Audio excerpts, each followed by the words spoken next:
This video is about two things. The first is SCP-096, also known as the Shy Guy, a horrific monster who murders anyone and anything unfortunate enough to look at its face, directly or through photos or videos. The second is you, because we asked you for your favorite questions, theories, and hypothetical situations involving 096. We even asked if you thought someone would be safe from 096 on the moon, and you delivered.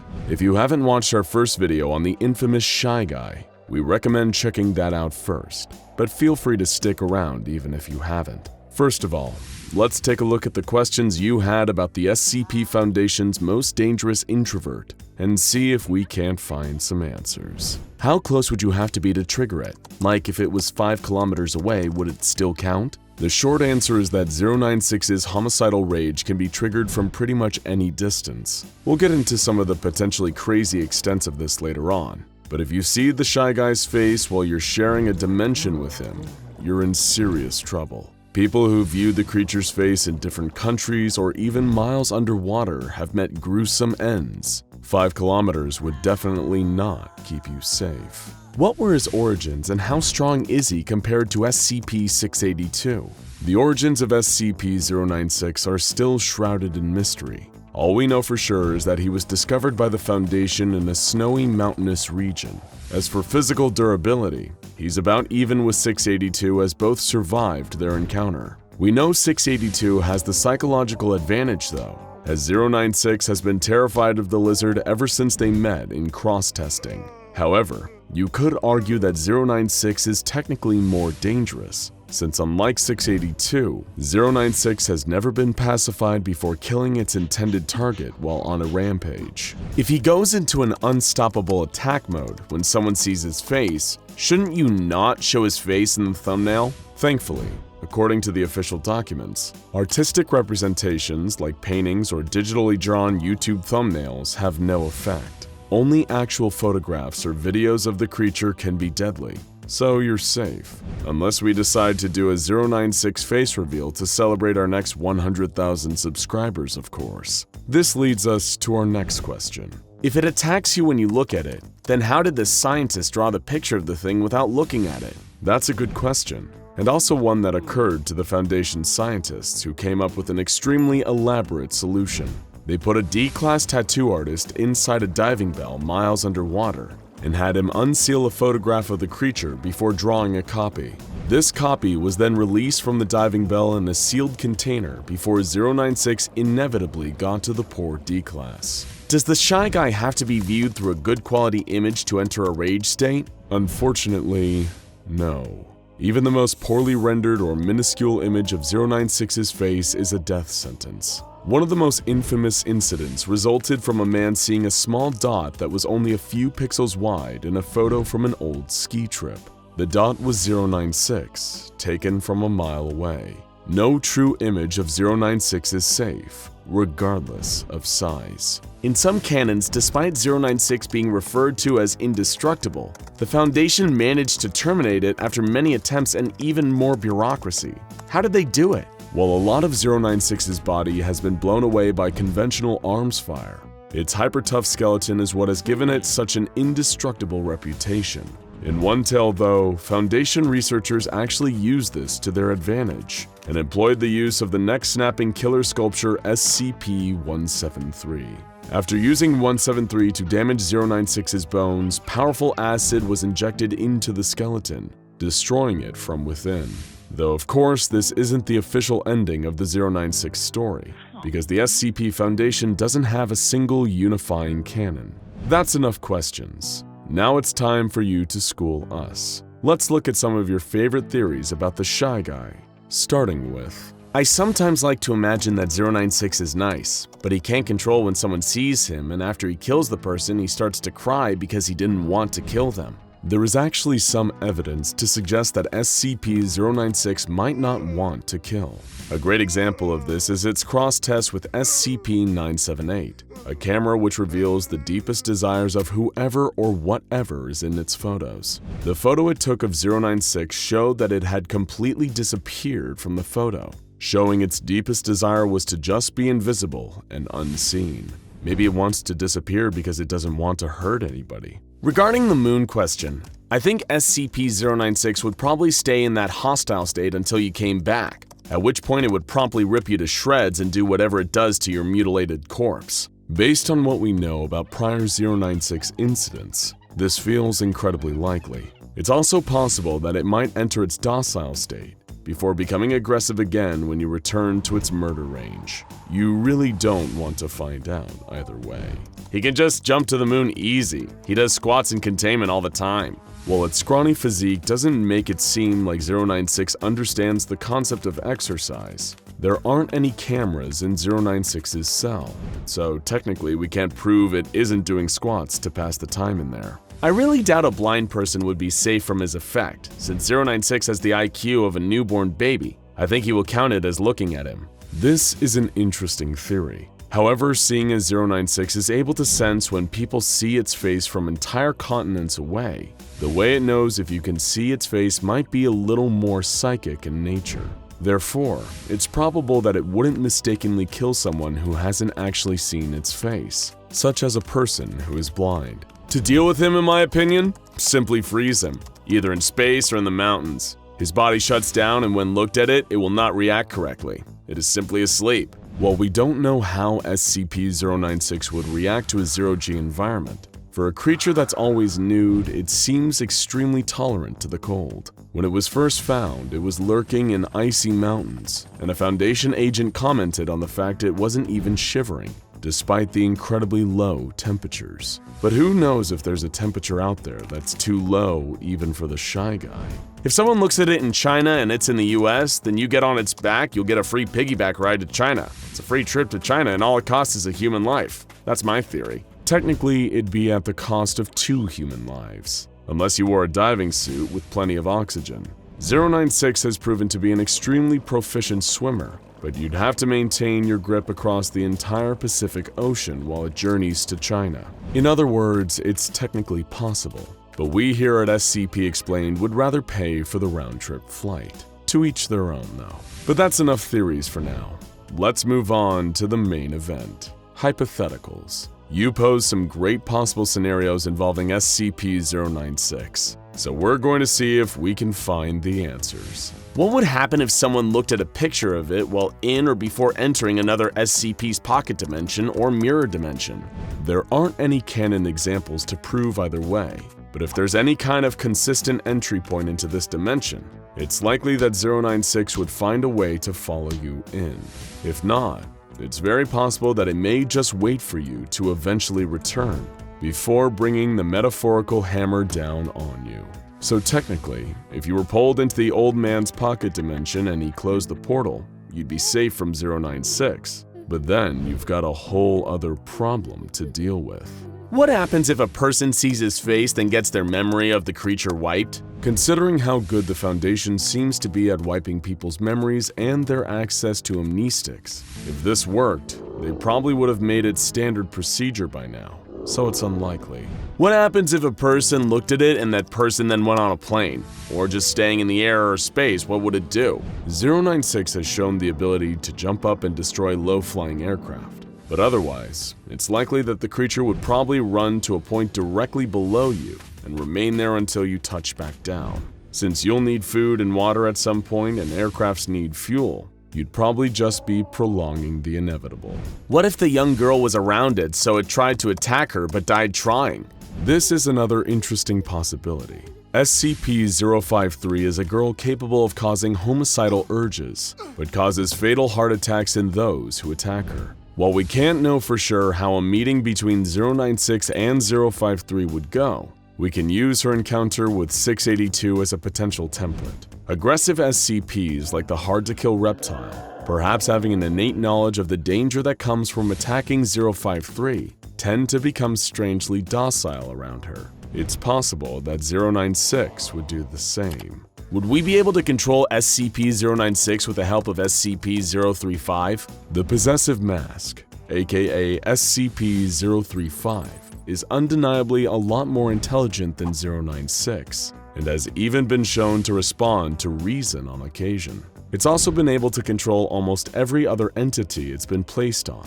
The problem is, If the mask was placed on 096 and it was somehow effective, the result may be even more dangerous than 096, an intelligent monster with an indestructible and highly dangerous body. There's no telling whether 035 would slowly break down 096 into sludge the way it does to humans, in which case we would be left with an immortal 096-035 combo. So maybe it's best that we never find out.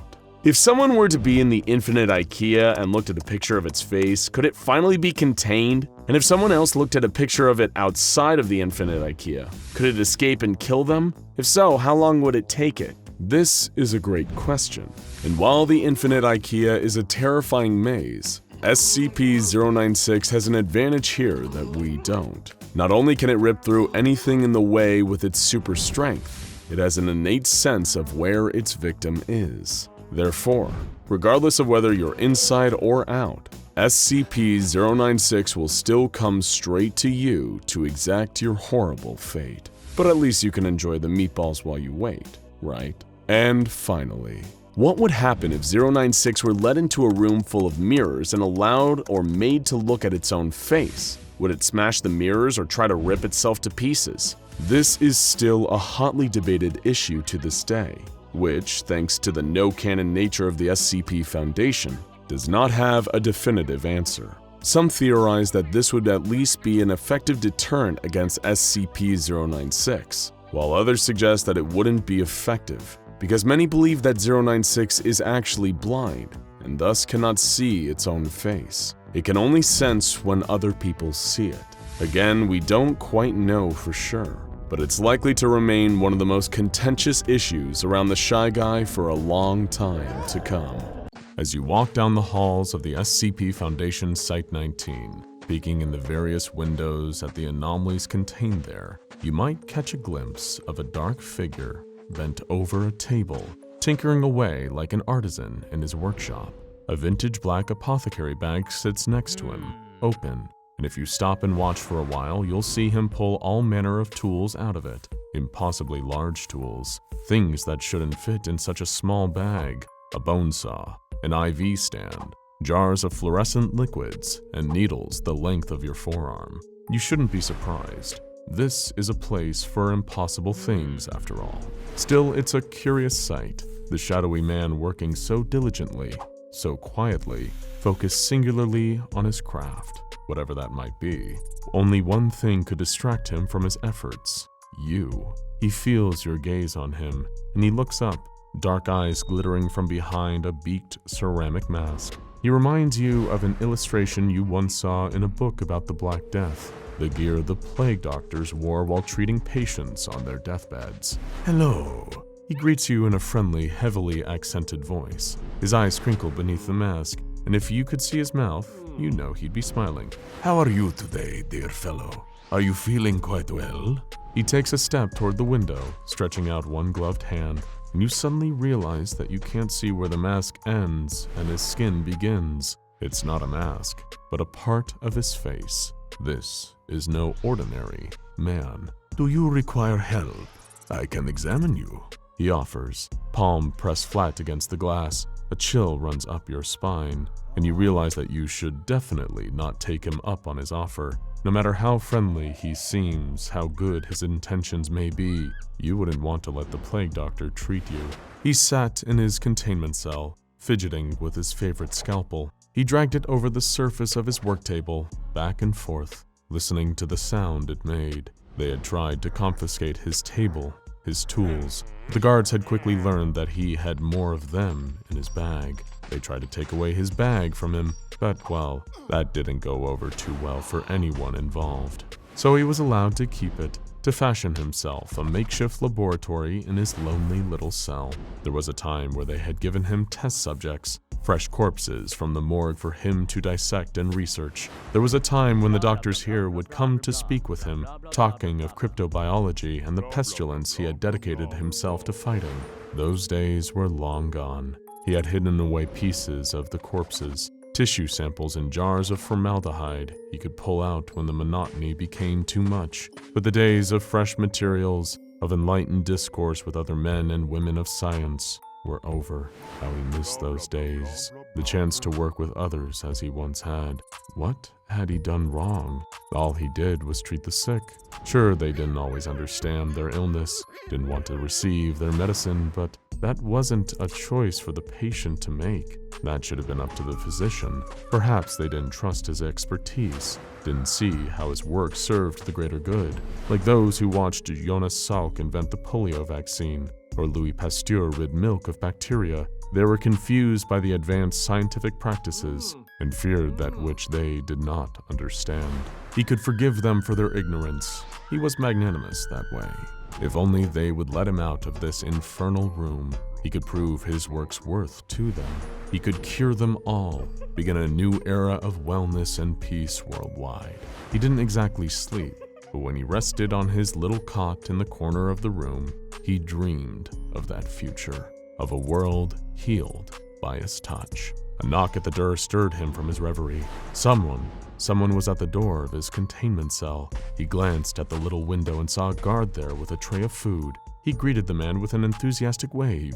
Sustenance. He didn't require the food for survival, of course, but it helped his mind work more efficiently. It reminded him of a time before these fluorescent lights and these same four walls, of crusty bread with fresh butter by the banks of the Seine. A little slot opened in the door and the tray was shoved through. There was bread, just as he hoped, a small dish of butter, a pot of jam, and a cup of tea still steaming. He picked up the cup at first, taking a deep breath. Ah, an herbal blend with fresh lavender. Lovely. He couldn't see the guard through the window anymore, but he called out to him just the same. "Thank you for the libations." He still had his manners after all, even in confinement. He wished he could have gotten a better look at the man, seen the pallor of his complexion, a tremor in his hand. He thought he had spotted sweat beading on his forehead. Could he be ill? The case required further examination to be certain. He sighed, clutching the cup of tea tighter in frustration. Why wouldn't they just let him work? Why must they scream at the sight of his efforts, flee from his instruments? It didn't seem fair. Still, the pursuit of science rarely was a glamorous one. He had learned as much over the centuries. One day, though, history would look back on him kindly. Of this, he could be certain. He was just settling in and beginning to spread butter across the admittedly stale bread when a horrible sound shook him to attention. He had heard the noise before, though he had never seen its source. It was an ear-splitting scream, a wail of pure agony, like the sound of a wounded wild animal. He had heard many, many screams during his life, from patients and those who stood in the way of his work, but until he had been brought into custody of the Foundation, he had never heard a scream quite like this one. It was pure rage, devastation, and suffering mixed together, wet with tears, and loud enough to rip through human vocal folds. Whatever was crying out, it was no mere man. More screams answered it, and these were very much human. These sounds were more familiar to him, shrieks of pain, of fear, of desperate but futile attempts to escape, than the meaty thud of bodies falling to the floor, of torn-off limbs hitting walls and windows, a loud crash, and the sound of something large moving quite quickly through the halls. Scientific curiosity got the better of the doctor, and he found himself moving back to his little window, face pressed to the glass so hard his beak nearly cracked it. He couldn't see much of anything, just guards running down the hall, weapons drawn. He saw one of them fire, heard the gunshot ring out. But what was he firing at? Then he saw it, a pale blur darting past the door. Whatever it was, it didn't so much as flinch when the bullet ricocheted off its skin. A long, thin arm crashed against the door, knocking the doctor backwards into his work table. He steadied himself and climbed back to his feet, taking in the damage done to the door. It was crumpled in on itself, nearly ripped off the hinges, and whatever had plowed into it was already gone. From the sounds of chaos in the distance, it had disappeared around the corner, with the guards following it. He inspected the ruins of the door to his containment cell. It was useless now, hanging loose and open. Well, that was an invitation he was hardly about to decline. He grabbed his trusty bag, tossed his scalpel back inside, and set off to see what all the commotion was. It was easy enough to follow the trail of blood, stark and vivid red against the white tile floor, and the sound of gunfire, human screams, and that loud, long, painful wail he had heard before. He walked at a leisurely pace, taking his time, until the sound suddenly stopped. He rounded the corner and found a mound of bodies, guards and scientists, beaten and bloodied, almost beyond recognition. It was quiet here, save for one sound, the sound of weeping. There in the corner, huddled over with its face to the wall, was a pale, thin figure, its shoulders heaving with the force of its sobs. This poor soul was clearly in great distress. It was a peculiar sight, hairless and white, extended arms wrapped around itself as it cried. "Excuse me," The doctor cried out to the pitiful creature. "are you all right? Do you need assistance?" It didn't answer. It just continued to cry. Had something so despondent been responsible for this destruction? The dozens of corpses, the smashed-in walls, the crumbled doors and shattered windows. It seemed impossible. Sure, it was large and looked strong, but he had never seen a monster cry before. This couldn't be a dangerous creature, not when it was so sad. He would help it, but first, he would attend to some of these bodies. He sat his bag on the ground and pulled out several vials of liquid, a set of syringes, and a variety of other surgical tools he might need. Now, after such a long hiatus, he could resume his work in a meaningful way. He couldn't be certain how long he worked, reviving these poor souls and reconstructing their bodies as the pale creature wept in the corner. The sobbing faded into the background for a while, becoming a kind of white noise as he removed a liver here, placed it in a chest cavity there, poked and prodded, injected and extracted, testing out new methods alongside tried and true cures. One by one, the milky eyes fluttered open, rigor mortis stiff joints creaked into motion, sallow faces looking at his with the vacant gratitude he saw in so many patients over the years. He didn't need to thank him with their words. The work was its own reward. He expected more guards to arrive, to attempt to contain the situation, but none came, even as the alarm blared overhead. As for the morose creature, it didn't seem to notice his presence at all, not even when he had brought all of the intact corpses back to life. The patient shuffled around the room aimlessly, waiting for orders of some kind. The doctor tapped one on the shoulder and handed the reborn man a vial of thick, black medicine. "Give this to the poor fellow in the corner, please." It wasn't much, but it should calm him, provide some relief from his suffering. The corpse nodded, mouth hanging loose and open, an eyeball dangling unseen from the socket. He shuffled over to the strange creature and held out the vial to it. It turned, lifting its head, and as it locked eyes with the cured patient, something shifted in its face. Its mouth opened wide, impossibly wide, and it shrieked, that same terrible sound as before. Tears streamed from its colorless eyes, its arms shaking with unbridled rage as its jaws locked around the patient's head. Like a boa constrictor, in one fluid motion it swallowed the revived man whole, while the doctor watched in shock. He had been wrong. This was not an innocent creature caught in the wrong place at the wrong time. This creature, whatever it was deeply sick. He had never seen such an advanced, aggressive case of the pestilence. He'd heard rumors, of course, but never encountered it firsthand. As a doctor, he had sworn to do no harm, but in a drastic situation, drastic measures have to be taken. It was well known by himself and the doctors at this foundation that he could cause any and all biological functions in an organism to cease with a single touch. And so he approached the creature, arm outstretched, ready to administer that necessary touch to protect the rest of his patients. As he approached, the creature turned to him, its eyes wide and blank, an endless stream of tears pouring from them, spilling onto the floor. It shrieked again, mouth stretching wide enough to engulf his entire head, and ran toward him at a breakneck speed. "I am so sorry you are not well," the doctor said simply, as his hand pressed to the creature's chest. As soon as the tough hide of the doctor's hand, which the uninformed might mistake for gloves, made contact with the unpigmented skin of the beast, its eyes closed, its muscles went slack, and it collapsed to the ground with a mighty thud. The doctor paced around the fallen creature, taking in the sight. Then something strange caught his eye. The creature's chest still rose and fell. Was it his imagination? He checked its pulse and thought it was slow and faint. And though it was slow and faint, it was very much present.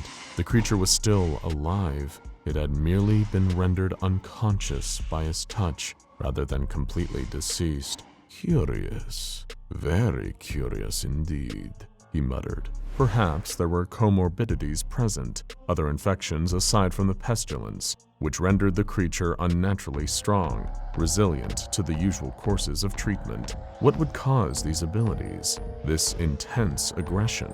It seemed to be brought on whenever someone looked at the entity's face. If only he studied psychology more, the science of the mind and its inner workings. Since he had no experience with therapy, nor was he certain this creature could communicate using language at all, there was only one way to find out more about how this creature's brain worked. He would have to take it apart and see for himself. It was slow work, getting the massive creature back to the doctor's containment cell. He required the help of his cured patients, who grasped it by its massive limbs and dragged the limp body through the halls. Once back in a familiar environment, his work table ready and waiting, the doctor instructed his assistants to place the new patient on the table. It was a bit small, unable to accommodate the creature's distended limbs, but if he attempted to use an official Foundation laboratory, he risked discovery and subsequent interruption.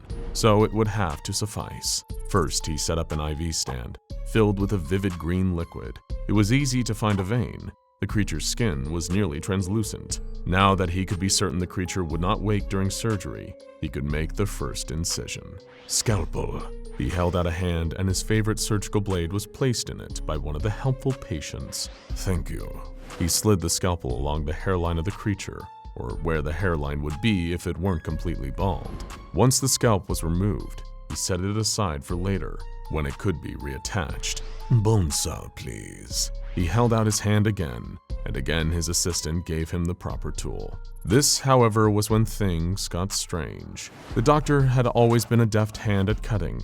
He'd once even received tutelage from the great Robert Liston, but no matter how hard he tried to saw, it never left a scratch on the creature's skeleton. Naturally, this was somewhat frustrating. He wanted to study the creature's brain tissue, to get a sense for what was going up there neurologically, and he couldn't do that if it was impossible to saw off the creature's cranial cap. He blunted 2 of his favorite saws while trying. Thankfully, there was still a solution to access the beast's gray matter, a little trick he'd learned while studying the funerary practices of the ancient Egyptians. He produced a long curved hook from his bag and inserted it up the creature's nasal passage. With some fine maneuvering, he eventually managed to remove the brain. It was such a terrible shame that he needed to do it piece by piece via the nasal passage, but one makes do. All that was left was to sew the skin of the creature's head back into place. He was mid-stitch when a voice interrupted his careful work, nearly making him drop the needle.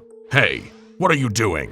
He looked up to find a guard, aiming a gun at his face. "Excuse me, I am in surgery at the moment. Please do not interrupt," he admonished the guard, but the man did not listen or lower his weapon. In fact, he shouted something into the radio, code words the doctor didn't recognize. Then he fired a bullet into the skull of the patient standing at his side.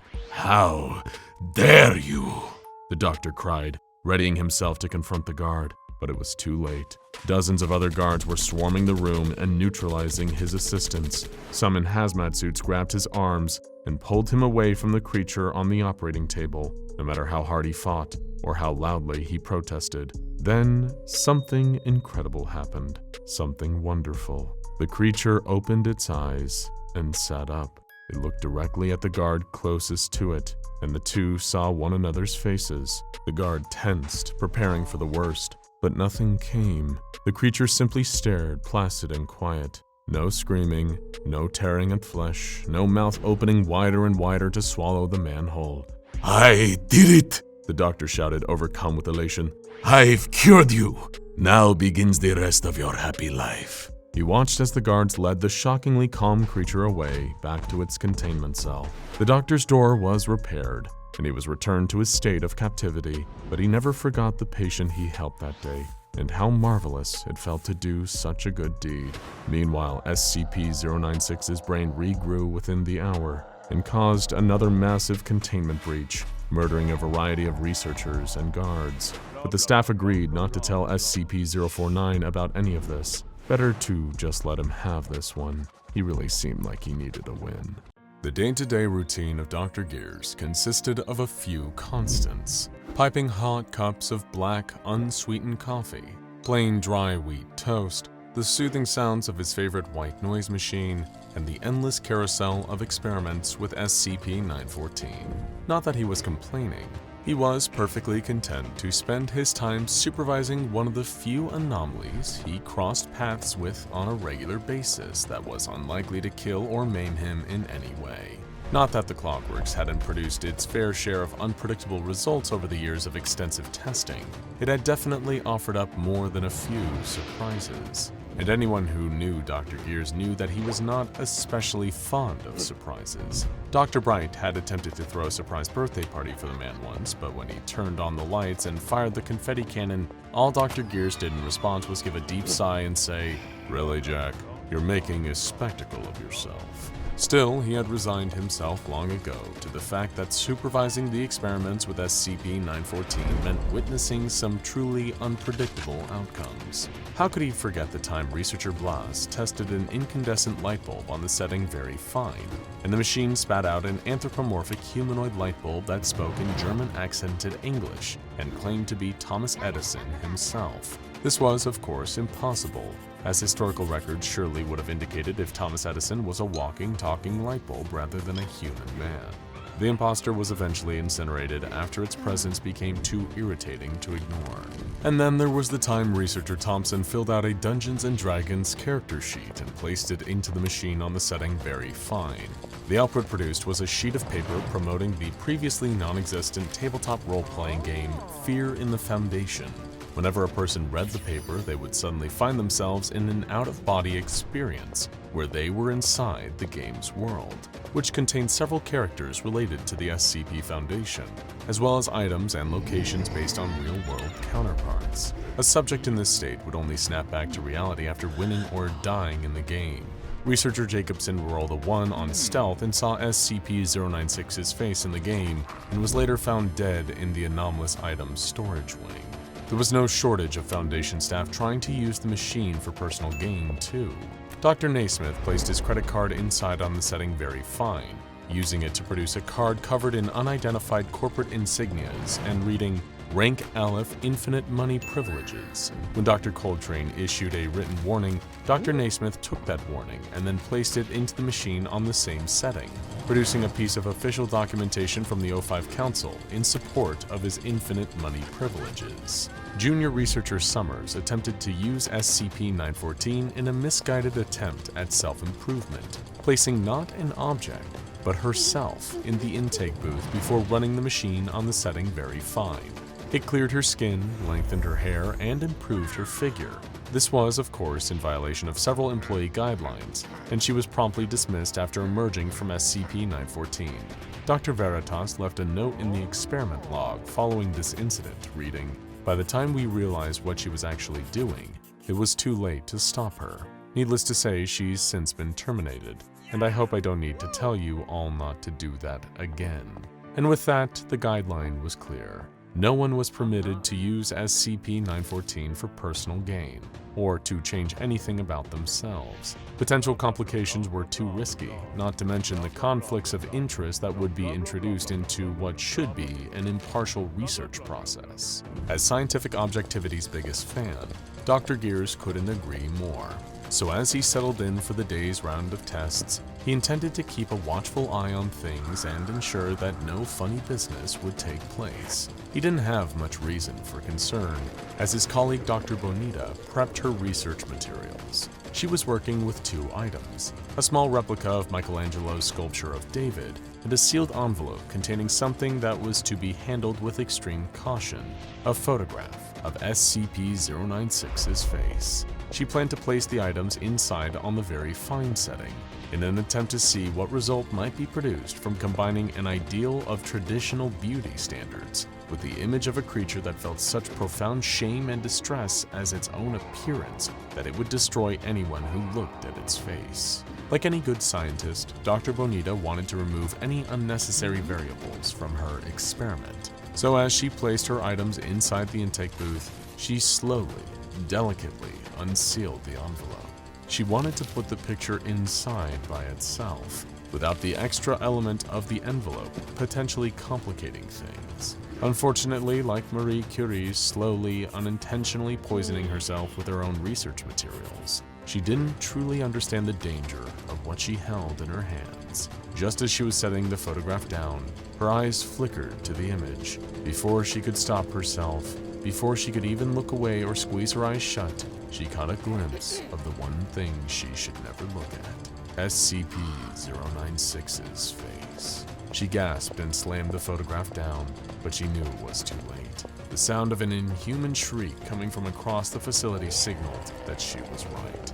It was coming for her, and nothing in the world could stop it. In a containment cell on the other side of the facility, Foundation staff were horrified as they heard the telltale scream of an enraged SCP-096. The pale, thin creature, once huddled in the corner silently, had stretched to its full height of 2.38 meters and was screaming, sobbing, wailing in gibberish, and beginning to tear its way out of its chamber. Guards tried their best to subdue the entity, firing their weapons at it, but the bullets did nothing to damage the creature's pale flesh or stop its movements. It ripped through the steel cube that contained it and knocked the guards out of its way with one swipe of its unnaturally long arms, sending them careening into a nearby wall. Fortunately for them, SCP-096 only knocked them unconscious. It didn't stop to harm them further, as it had a more important goal in mind: find the person who had seen its face and destroy them. As the alarm blared, signifying a high threat level containment breach, SCP-096 loped down the hall toward Dr. Bonita in SCP-914's room. Dr. Gears had not spotted Dr. Bonita's grave mistake and had no idea what had triggered the alarm he was hearing. He stepped away from the observation window, turning his attention to the crisis that was clearly happening somewhere else in the facility. Meanwhile, Dr. Bonita was panicking. She saw her life flash before her eyes, the certainty of impending doom that was coming for her, and coming fast, all because of one brief error in judgment.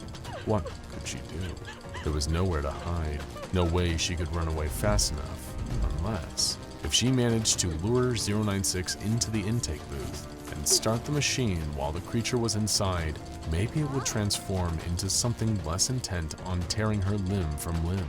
It was a risky move, and one that could jeopardize her position at the Foundation, but she couldn't very well keep her job if she was dead, so it seemed like it just might be worth a shot. A primal roar of agony and fury interrupted her thoughts, and she knew that SCP-096 was moments away from breaking down the door and getting its hands on her. She would have to move fast. With a screeching grind of metal on metal, SCP-096 wrenched the door off its hinges and barreled into the room in its search for the person who had seen its face. It ran toward the silhouette of Dr. Bonita standing just at the entrance to the intake booth. She tucked and rolled out of the way just as the monster entered the booth. The door automatically slid shut behind it, and as SCP-096 rattled the door and tried to free itself, she turned the knob to very fine with every ounce of strength and speed she had. There was a ding of a small bell, and the machine whirred to life as the objects inside were refined. Dr. Bonita had no idea what would be waiting for her in the output booth, but she could only hope that her last-ditch effort had managed to save her life. In the fog of panic, she briefly felt an itch of scientific curiosity, too. What would become of a being like SCP-096 in a machine as strange and wonderful as SCP-914? What would the addition of the statue do to it? As the door to the outtake booth slid open, steam poured out. It appeared her questions would soon be answered. Cautiously, in spite of herself, Dr. Bonita called out, "Hello?" No one answered, but she heard the sound of footsteps, slow and careful, as a figure emerged from the mist. She covered her mouth in shock, her eyes wide. "Dear God," she whispered in awe. Standing in front of her with pale, smooth skin and the same imposing stature was the most beautiful man she had ever seen. Wide, dark eyes shone under thick, sculpted eyebrows. Under the eyes, an aquiline nose, full, pouty lips, a strong, sharp jawline. His head was topped with a tangle of lustrous dark curls. It was the kind of hair she had only seen flowing in the wind on the covers of the romance novels she wanted desperately to buy, but was too embarrassed to be seen purchasing. His physique was, well, statuesque. like the build of the very Michelangelo sculpture she had placed into the machine just moments ago. There was no other way to say it. He was handsome, despite still being a little lanky and 9 feet tall. He peered at her curiously, towering over her in a way that had been terrifying in his former shape, but now made her heart skip a beat in an entirely different way. "Hi," was all she could think to say. Was she blushing? She shook her head, snapping herself out of it. She was a scientist, damn it, not some giddy schoolgirl passing notes in class. This was an incredible achievement, something she would need to study thoroughly, and she very much wanted to study him thoroughly. Nope, no time for that. She needed to write up a report, to inform her superiors, to try her best not to lose her job over this. She had to remain professional. "Hi," the man that had once been, or perhaps still was, SCP-096 spoke. "Oh, you can talk." Dr. Bonita laughed in surprise. The man's brow furrowed. His newfound ability to speak was a surprise to him too, it seemed. "Yes, I can. What happened to me?" he asked, stumbling over his words slightly, getting used to the feeling of them. "You ran into the machine," she gestured to SCP-914. "I'm not exactly sure, to be honest, but you're very different now." He nodded. "I feel different. I feel calm." He sighed, the relief plain on his face before a shadow of sadness fell over him. "I don't think I have to hurt anymore. I'm sorry for what I did before." Dr. Bonita did not know what to say.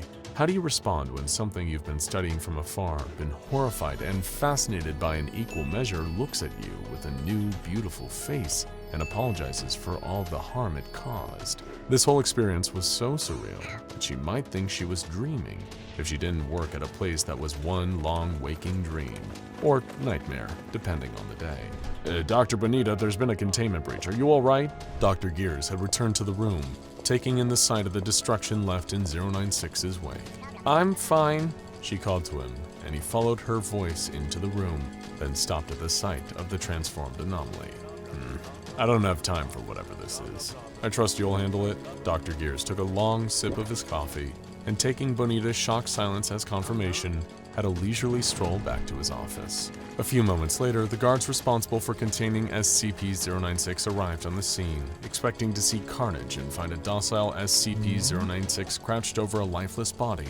But instead, they found the same truly bizarre sight that Dr. Gears had shrugged off, and Dr. Bonita was still doing her best to process. They entered the room with their weapons drawn, but quickly lowered them, scratching their heads in confusion instead, before radioing their superiors and asking for further instructions. Responses from various Foundation staff who caught a glimpse of SCP-096's bold new look included, "Oh, would you look at that? Who's that guy?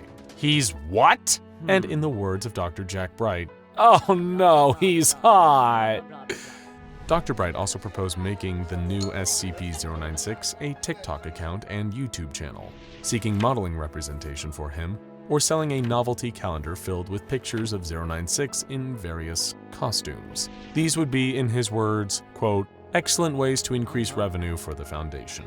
So really, you're the weird ones now for thinking my ideas are weird. Dr. Bright was asked to leave SCP-096 alone and stop trying to take his headshot. In the days that followed the incident with SCP-914, the SCP Foundation was at a loss about what to do with this new, seemingly harmless version of SCP-096. Dozens of D-Class were brought in to look at his face and see if the entity would still enter one of his rage states after a few days of getting used to his new form, but he never did. No screaming, no swallowing people whole, nothing more than a polite, if somewhat shy greeting and a courteous, "How are you doing today?" The D-Classes were relieved, but confused about being pulled from their cells just to stare at some random handsome man. Dr. Clef suggested dissecting SCP-096 to see what his new body looked like on the inside. This request was denied. Several interviews were conducted to evaluate SCP-096's mental and emotional state. Now that the anomaly was capable of coherent speech, it was much simpler to evaluate the potential threat level he might pose. Every researcher who spoke with him came to the same conclusion. Gone was the danger of the old SCP-096. He had not just become beautiful in a classical, superficial sense, but he had become beautiful on the inside as well.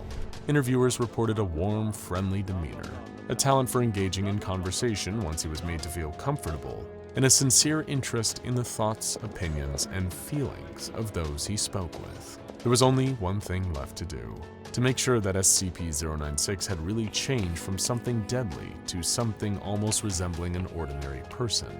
A photograph of SCP-096's face, of its original face, was removed from a secure vault by a D-Class. Then, the D-Class was sent into a room with SCP-096 and instructed to place the photograph on the table. SCP-096 looked down at what had once been his face, and his eyes filled with tears. A soft, broken sob left his lips, and he wrapped his arms around himself, hunching over as if in physical pain.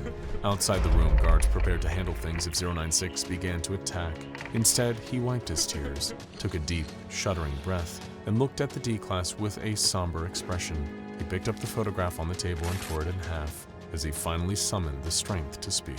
Please, get rid of these. That is not who I am anymore. At Dr. Bonita's strong insistence, backed up by the conclusions of the research staff who interviewed SCP-096, a reevaluation of the entity's containment measure was ordered. It seemed cruel and unnecessary waste of resources to keep 096 trapped in a steel cube in its current form. He would be moved to a standard humanoid containment cell and treated as well as other safe-class anomalies, provided with books, films, food, and drink upon request, and, of course, other comforts. Of course, the O5 Council insisted on evaluating the entity before any of these changes could be approved. Dressed in a specially tailored suit provided by Dr. Bonita, SCP-096 appeared before the Council to present his case. I know that I might not have the best record at the Foundation. I've done a lot of damage over the years, though, let's be honest, you all aren't exactly innocent either. Sorry, that was an attempt at a joke. I'm still very new to talking. All I can say is please consider giving me another chance to make a real life here, to make this place my home. Thank you for your time. What SCP-096 didn't know is that the O5 Council was so flabbergasted by the sight of his new face that they didn't retain a single word he said. They had all given their official approval before he even finished his short presentation. Before long, SCP-096 was moved out of his steel cube and into a new containment chamber that resembled a mid-range studio apartment, complete with a bed, a kitchenette, a television, and a table and chairs. He was provided access to all major streaming platforms, as well as a large stack of books to help him develop his grasp of culture and language after so very long being isolated from human society. Though he wasn't exactly human, he was determined to act like it. Word quickly spread around the Foundation site, and humans and anomalies alike flocked to SCP-096's new home to visit him and see the miraculous transformation for themselves. SCP-999 was the first to come and see the new and improved 096, chirping excitedly as it oozed into his room.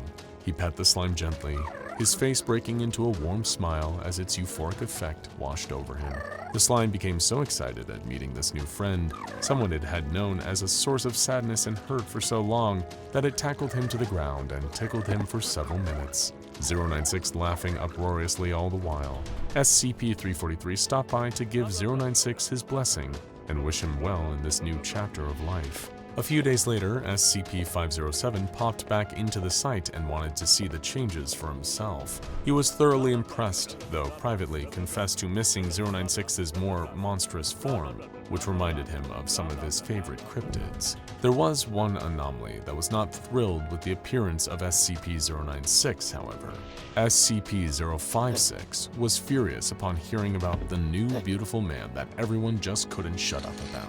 It demanded a chance to speak to SCP-096 and to tell him that this place isn't big enough for the both of us. I'm the fairest one of all, you sniveling little worm. But the request was denied. SCP-056 sulked about it for several weeks. Meanwhile, Dr. Bonita was still intent on getting to know SCP-096 better. During previous testing with SCP-978, the Desire camera, a photo taken of SCP-096 revealed that his greatest desire was to disappear. Curious about the results would be now, Dr. Bonita received permission to take another picture of SCP-096. She snapped the photo while 096 was sitting in a chair in his new containment chamber, looking directly at the camera. When the photo developed, the result was simple. Everything in the picture was exactly the same with one exception. Dr. Bonita was pictured sitting next to 096, her hand clasped in his. Both were smiling soft, contented smiles. When she showed him the photograph, he smiled at her and shook his head. "It really is an amazing camera." She flushed. "Doctor, before you go, could I ask your name?" Dr. Bonita smiled and nodded. "It's Isabel. What should I call you?" SCP-096 paused thoughtfully for a moment. He was giving himself a name for the very first time, allowing himself an identity other than a strange, hollow, pale thing that existed to cry and suffer and hurt. Finally, he answered her, "Call me David." A very strange anomaly sits in a humanoid containment cell in the minimum security wing of Site-17. He walks, talks, and looks like a man, but everything else is convoluted in a question mark. This is SCP-343, who, like his namesake, God, is likely to cause arguments whenever he's brought up. Is he the creator of all that exists, the basis for the Abrahamic faiths, or is he a pretender, a reality warper with immense power and predilection towards delusion, a courtesan of the house of Maladrog, Matthew, Methuselah, Yahweh? Who knows? Really, it depends on who you ask, and which stories you choose to believe. And few people enjoy a good story more than SCP-343 himself. If one day you take the time to visit him in his room and ask him to reveal a page in the long book of his personal history, he might be kind enough to tell you a story. A story like this, of an encounter with something monstrous that few others could hope to survive meeting face to face. Rewind a few thousand years. Nobody knows how many exactly. God, as he chooses to dub himself, walked across the cracked ground on worn sandals. It'd been some time since he'd seen an animal around here, and even longer since he'd seen a human being. Not that this bothered him. He'd never been bothered by his own company on a long walk like this. Of course, he could have sped up time or teleported, but where was the fun in that? He was a tourist in the world of sensation, of experience, of flesh, bone, dirt, blood, and sand. After all, where's the fun in creating a whole universe if you can't drop in now and then to visit and do as the Romans do? Not that the Romans would be around for another few thousand years. Even Atlas must occasionally shift the weight of the globe from his shoulders for a jaunt around the cosmic neighborhood, and whatever passes for fresh air in the vacuum. God whistled a tune to himself. It was a craggy, mountainous region he'd found himself in. The distant peaks had frosted caps, a breathtaking place where many truly had their breaths taken away. How humans will so happily risk their lives to do something extraordinary. It never ceased to amaze him. His stomach rumbled. Oh, how he enjoyed that sensation. One of the funny little quirks of this human form that he weaved for himself. It was no reason to be concerned, if memory served, from his last trip through the area a few decades before. There was a friendly village not far from here. They had always accepted him as a genial stranger, having no knowledge of his true power. God had always believed that a person's goodness is defined by how they treat those from whom they had nothing to gain. So it caused him great concern as he approached the village and saw great plumes of smoke rising into the sky. He was so shocked by this that he could decide to break his rule about walking as a man, in case there was still some way he could help. With a snap of his fingers, he disappeared and reappeared in the center of the village's town square. Total devastation. Huts and houses had been torn asunder. Broken weapons lay on the ground. Some places were on fire, others smeared with streaks of blood, like some terrible battle had occurred here. But something was wrong. No bodies, not one, from defender or assailant. How could a thriving village be so thoroughly destroyed and not leave a single corpse? It was an act so bizarre and depraved that it left even God puzzling. That was another downside of his human form. Here on Earth, he didn't have access to true omniscience. How could a mere human mind, bound by the constraints of linear time, ever truly comprehend the total of existence? Even attempting to do that here would melt the brain of his human body in its skull and leave it dribbling out of his nose and ears. Instead, he chose to walk around the ruins of the village and investigate firsthand. Arrows and broken spears and swords littered the ground. Some buildings were demolished, but there were no tracks or stray projectiles that could suggest the presence of siege weapons. No, these buildings looked like they were ripped apart. Some even still had claw marks. What terrible beast could have set upon this town and done this? Then he heard a voice, quiet and pleading, beneath some nearby rubble. A survivor. He rushed over to the pile and evaporated it with a thought. Underneath, a feeble old man, covered in stone dust, was quivering. God helped him up and guided him into one of the few remaining huts still standing in the village. They both took seats. God held up 2 hands, cradling empty space. 2 cups suddenly occupied that space, both filled with warm, healing tea. He passed the old man one of the cups while sipping from his own. He asked the old man if he'd seen what had happened. The old man told him no, he hadn't seen anything in decades. He'd been rendered blind in his youth. Little did either of them know, that very blindness was the only reason he was the sole survivor of the massacre. The blind man told God that one of the village's scouts had gone up into the mountain with a small hunting party. The group was gone for days, until one of the members, the youngest among them, returned weeping, frostbitten, and covered in blood. He said that his friends had been killed by a beast in the mountains, something that almost looked like a man, but terribly wrong. And its face, its awful, awful face. He would never forget it. He was just lucky to escape with his life when the others were torn apart. But when the young man returned, he'd brought the shadow of death with him. It was a curse that doomed the entire village, men, women, and children, to a terrible fate. And that fate was upon them a mere hour after the survivor had returned. Of course, there were gaps in the blind man's understanding, given he was lacking one of his major senses, but the sounds he could describe with perfect clarity.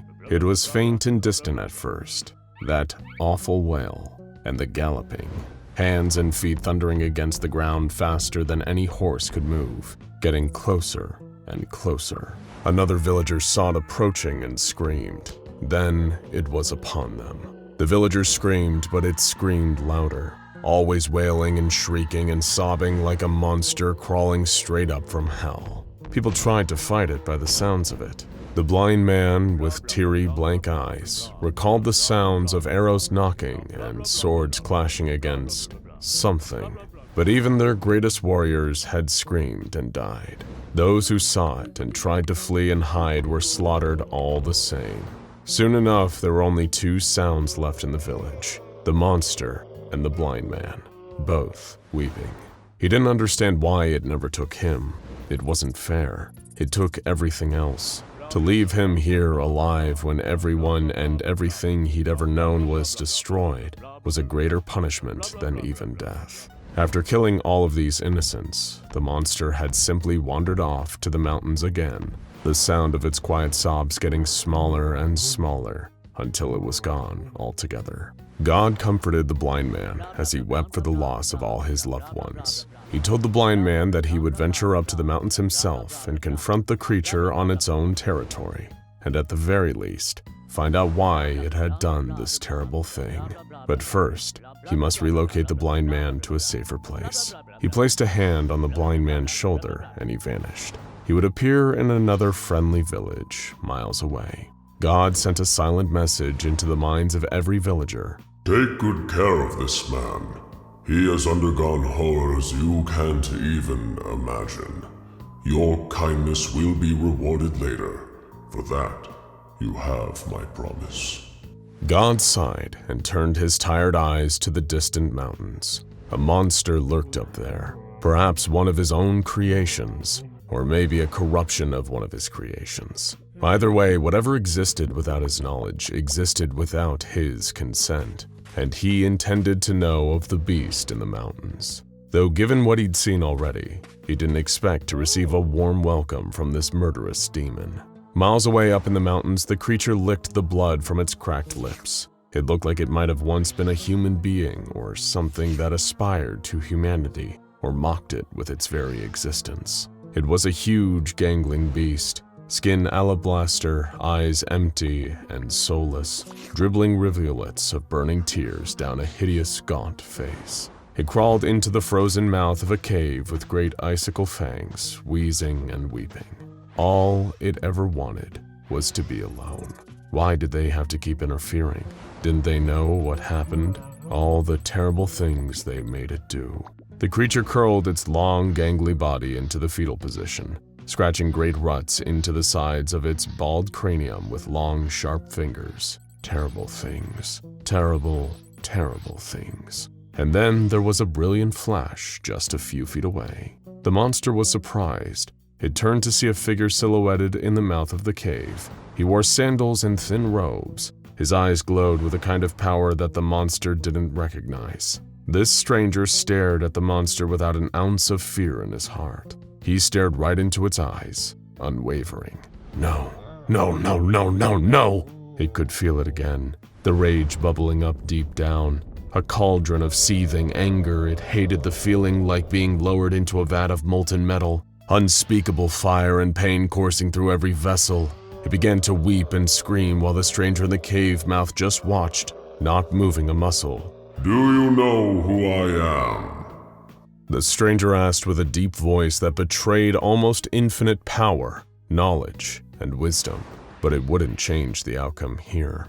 The monster bounded at him at speeds that wouldn't be seen again until jet planes and bullet trains are invented millennia into the future. Its jaws were hanging impossibly wide, fangs borne, its arms extended, and deadly claws ready to strike. But before those terrible hands could close around the stranger, he vanished. The monster stumbled and rolled across the snow, confused. What trickery was being used here? I'll take that as a no, said the voice from behind him. You ought to show your father some respect. More respect than you gave to those poor people down in the village, at least. Seething, the creature turned and saw the stranger standing back in the darkness of the cave, staring at him. But the beast didn't have the capacity for awe or holy terror, only violence. Boundless, limitless, unstoppable violence. It darted towards the stranger again, trying to strike him. Somehow it was like fighting an empty robe. Not a single one of its deadly strikes seemed to hit the stranger. The stranger leaped backwards, putting some space between himself and the monster, but still not breaking a sweat. He breathed in deeply, then exhaled. The breath came out like a mighty typhoon, shocking even the monster with its sudden force. It was blown backwards, a leaf in the wind, until its long claws dug into the ground and anchored it in place. The stranger gave a wry smile at this, impressed. My, you're certainly a tenacious one, aren't you? He said. Perhaps we can talk for a little while instead of fighting. I want to know why you killed all those people. No answer. The beast roared, its mighty limbs pounding into the ground as it closed the gap between itself and the stranger in fractions of a second. It would kill him, rend him, destroy him just like all the others. He'd left it no choice. Suddenly, the ground below it seemed to give way. The creature was confused. It looked down to see that the ancient stone below had somehow taken on the properties of a liquid, and it was sinking. The beast panicked and it began to thrash. It was a strong swimmer, but it didn't expect to need to swim here. The shock was too much, and soon the ground submerged it entirely, muffling its terrible roars and shrieks. And just like that, the ground was solid again, trapping the beast inside. The stranger stepped forward and looked at the ground. A much-needed timeout, he said. You do yourself no good struggling like this. Despite its terrible capacity for evil, God couldn't help but admire the beast, at least on the level of construction. It was so pared down, so unburdened. A killer to the core, but seemingly unkillable. Had he made this creature? Billions of species, and the species those in turn had created through billions of years of breeding and evolution. And somewhere along the line, this thing happened. It was easy even for the universe's creator to lose track of some of the tinier variables. And in the grand scheme of things, even this monster was still a tiny variable. But right here, right now, it was still one hell of a problem. The ground rumbled below God. Cracks formed. The mountain peak shook. God raised an eyebrow, genuinely impressed, as the monster ripped free of its stone prison and re-entered the fray. It roared and screamed still, its blank eyes fixed on him. Its skeletal body throbbed and heaved with power. Unlike any other creature in nature, it was almost like the longer their conflict went on, the more energized the beast became. God sighed. All those poor villagers. They never stood a chance against this monster. It lunged for him, even faster and stronger than before. He teleported out of the way in the nick of time, and the beast's claws cleaved through a nearby cave wall. Effortless. God materialized nearby, but he didn't have time to speak. The beast lunged again and again and again. Every time he reappeared, the beast went for him with impossible speed. Deciding to widen the playing field, God teleported to the top of the mountain. The creature, somehow sensing his presence, vaulted upwards and tunneled through the roof of the cave, bursting out of the ground in front of God, who was floating just slightly off the ground. It would be wise of you to stop. God carefully intoned. All this time, I've been going easy on you. You don't want to find out what the wrath of God looks like. Storm clouds were gathering above. Mighty thunder roared across the sky. The beast was undeterred. It roared and galloped towards God, and God in turn called down a response. A volley of lightning the likes of which the world has never seen before or since struck down on the charging monster. The sudden white flash could sting the eyes from miles away.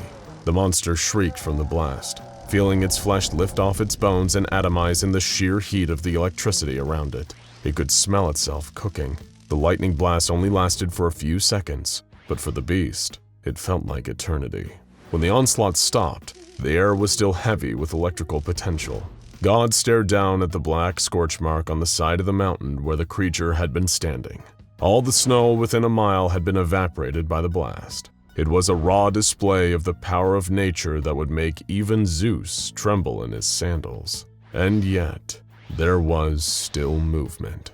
Something started to get up from the burnt patch where nothing should be left alive. A blackened skeleton, rising shakily from the ash, but still very much alive. As it started to rise, new flesh began growing over its bones little by little.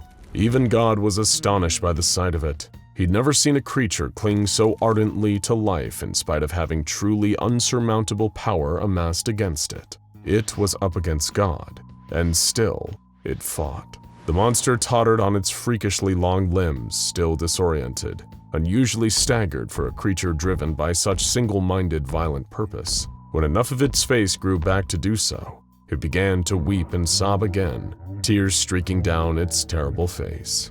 Looking at this creature after all of this, God couldn't help but feel a new emotion, pity. He lowered himself to the ground and approached the creature, like none had ever done before. He gathered it up into his arms and he held it, feeling its heaving, wretched sobs against him. The beast was in so much pain, he could feel it, radiating from within.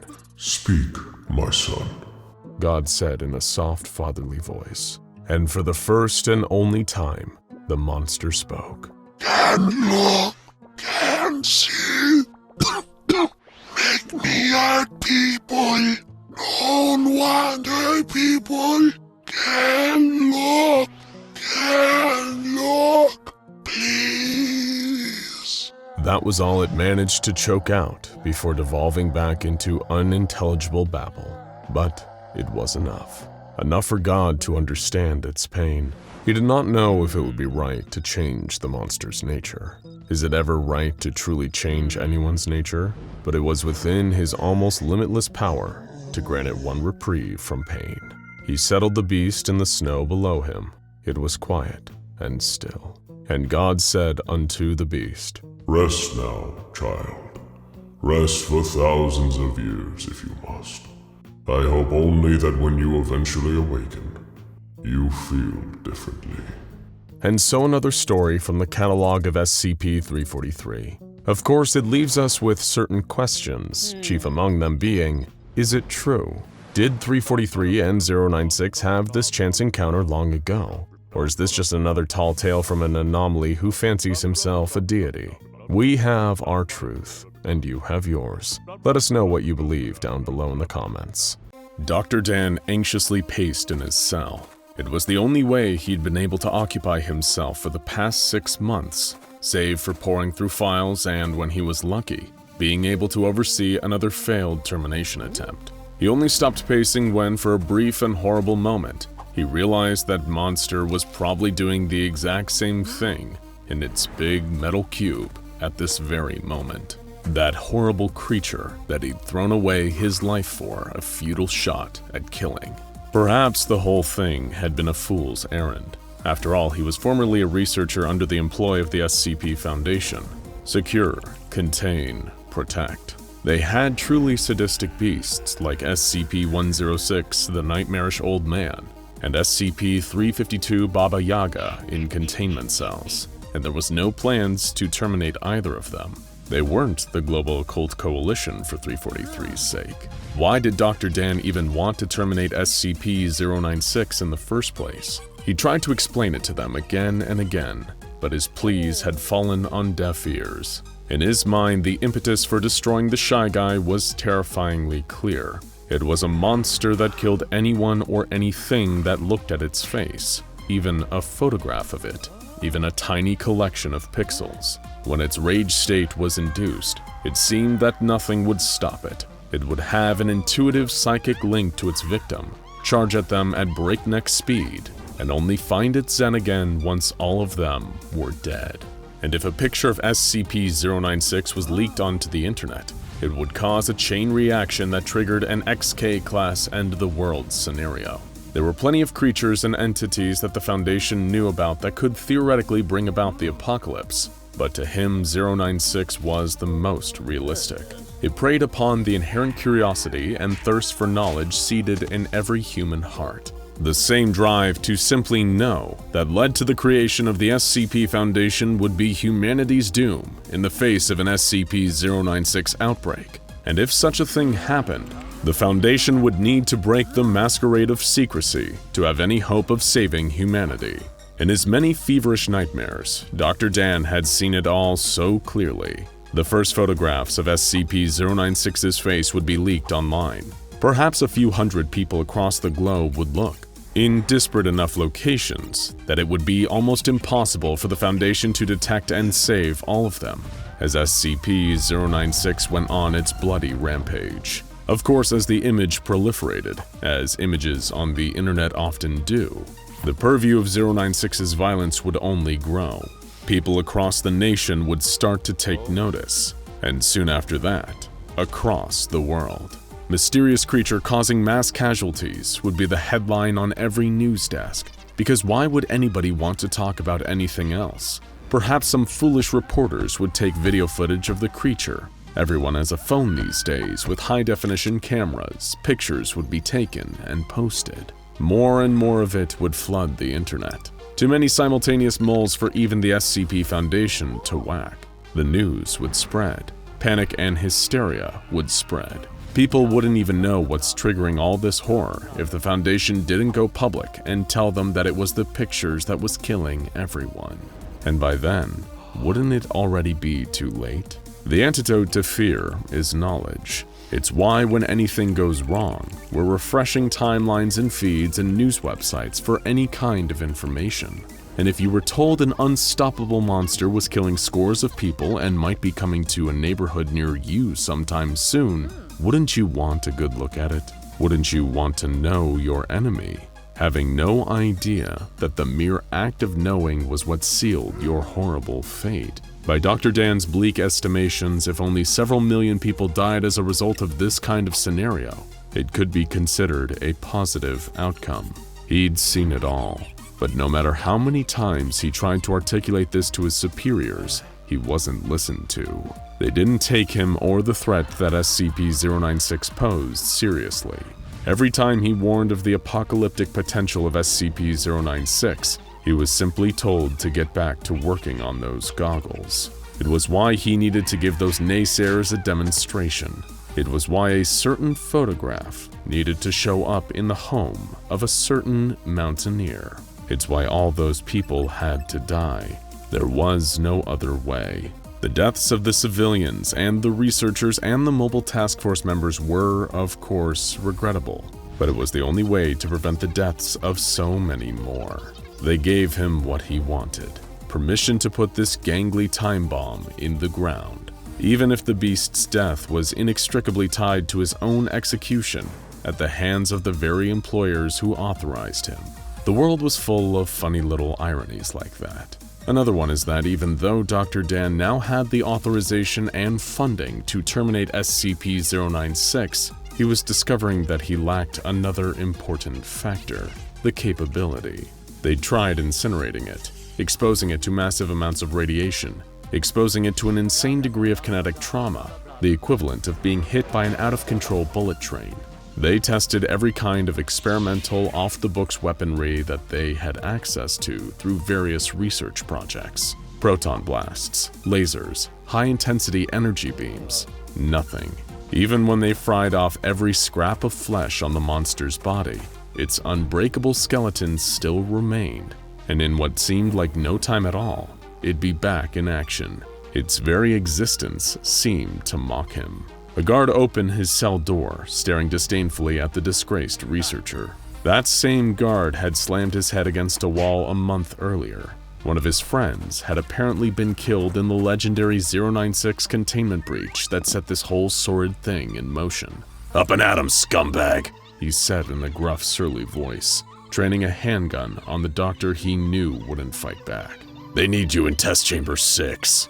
Dr. Dan allowed himself a small grin, imperceptible to the guard who clearly hated his guts. They'd approved his 096 versus 682 cross-test. Marvelous. How marvelous. To all the others, it would seem like just one more entry in a long line of 682 cross-tests. He thought it darkly funny. In his eyes, the Foundation had no hope of ever killing SCP-682. Its defining quality was being impossible to kill, and it didn't present nearly the threat to the entire world that 096 posed. Their futile attempts to murder the lizard were little more than a money sink to justify the site's exorbitant funding.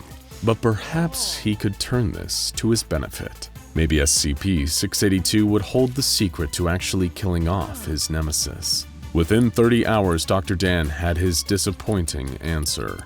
Both anomalies had undeniably done a real number on each other, and Dr. Dan did take a kind of sick amusement in the mental trauma that SCP-682 had induced in 096. But ultimately, it was all for nothing. 682 had skinned 096 alive and melted off its flesh with acid, but once again, that indestructible skeleton stood firm. This had been the 27th termination attempt since the incident. The 27th failed termination attempt, Dr. Dan mentally corrected himself. 096's skeleton kept defeating them. Even their most ardent attempts to penetrate the bones and destroy the creature within had failed. During a previous attempt, they tried to access the brain by putting a diamond-hard drill into its eye sockets. Of course, it was the drill that actually broke, much to Dr. Dan's seemingly tireless frustration. Needless to say, in the debriefing interview with Dr. Carver, a researcher who once would have considered him a colleague, he wasn't in high spirits. If he managed to kill this thing, then he would always be the hero who made a terrible sacrifice in order to save many more lives. If he didn't kill 096, he was little more than the monster who murdered all those innocent people for nothing, though you'd never hear him say it out loud. If it wasn't for that damnable, indestructible skeleton, this monster would be long dead already. If only there was some way to break the creature's bones. That's when it hit him. SCP-173, the sculpture. A Site-19 icon often overlooked because of its more silent but deadly style, but undeniably one of the most frightening and dangerous anomalies out there. It had racked up a truly shocking body count since it was first interred at Site-19 in 1993, one broken neck at a time, and it's one of the few creatures out there that even the hard-to-destroy reptile himself is utterly terrified of. Perhaps a monster that practically has a PhD in breaking bones would be the ideal candidate to vandalize the Shy Guy's vertebrae. Once his proposal was greenlit for initial testing, Dr. Dan arranged for the Shy Guy, with a bag over his head of course, to be brought into a testing chamber with the ever-stoic SCP-173. When all of the researchers and guards were safely outside, all it took was a single blink to make all of Dr. Dan's darkest dreams come true. In the nanoseconds his eyes were closed, he heard the most beautiful sounds in the world. A loud, fleshy crunch, and a pained howl from 096. He opened his eyes to an equally wondrous sight. 096 doubled over at an unnatural angle. Its spine snapped between the 4th and 5th vertebrae, spinal fluid leaking down the creature's flank. That freaky little sculpture had done it. It had actually damaged the integrity of the Shy Guy's skeleton. It was at that moment that Dr. Dan knew he could kill this thing. Admittedly, there was a containment breach shortly after that when the bag slipped off of 096's head, and it charged through the nearby steel wall, killing multiple people before being subdued and recontained. But when it comes to projects involving Dr. Dan, a mere handful of innocent people being killed sits comfortably within the acceptable margin of error. A day later, Dr. Dan was standing before a crowded boardroom, with agents, researchers, and even a few members of the O5 Council in attendance. He explained his findings to them, and the fact that, even more importantly, they may have a way to bring the wretched existence of 096 to an absolute halt. His plans were approved. Not long after, he was putting them into motion. Dr. Dan was surrounded by researchers and heavily armed guards as 173 was escorted into the test chamber with a forklift. 096 was there, still bagged. Off to the side was a giant tub of hydrofluoric acid connected to a hose and injector attachment. If this didn't work, nothing would. Everyone stood back in a safe zone as 173 was released to do its thing. Crunch. Just like the previous time, 096's spine had been successfully snapped. Spinal fluid dribbled down its skin. Everyone had rushed into the chamber. One group kept 173 isolated with their stares. The other, headed by Dr. Dan, prepared the acid injector and shoved it into the breach in 096's spine. As the acid was pumped by the gallon into 096's bones, the creature let out the most horrifying wail. It kicked and bucked as more acid was pumped in, melting those indestructible bones from within.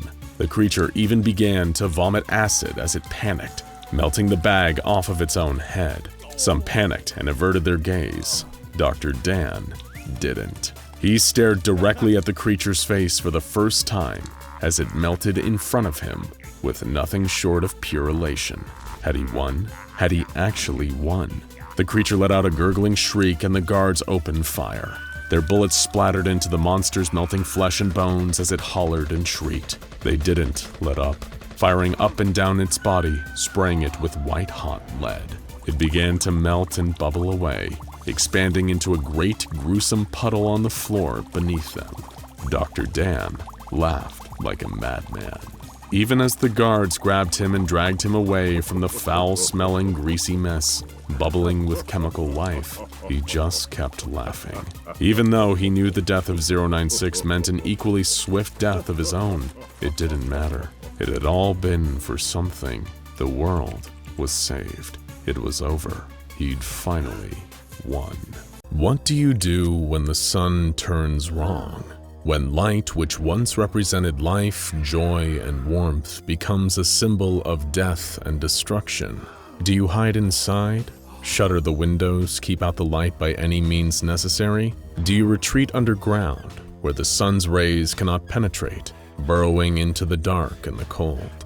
Do you simply give yourself to it, accepting that there is no escaping something so vast, so far-reaching as sunlight itself, and allow yourself to be lost in the end of all things? We've covered this possibility before. SCP-001, When Day Breaks, or SD Locke's proposal. It's difficult to know what any given person might do in such harrowing circumstances. After all, we have always learned to love the light and fear the darkness. It turns our very understanding of reality upside down to have that paradigm shifted, the dark becoming safety and the light becoming death. The source of all life on Earth, of all warmth, transforming in an instant from the sun as we know it to an Apollyon-class SCP that melts all living organisms that cross into its gaze. But what about a being that has always feared the light? Something that prioritizes solitude and never ever wants to be seen?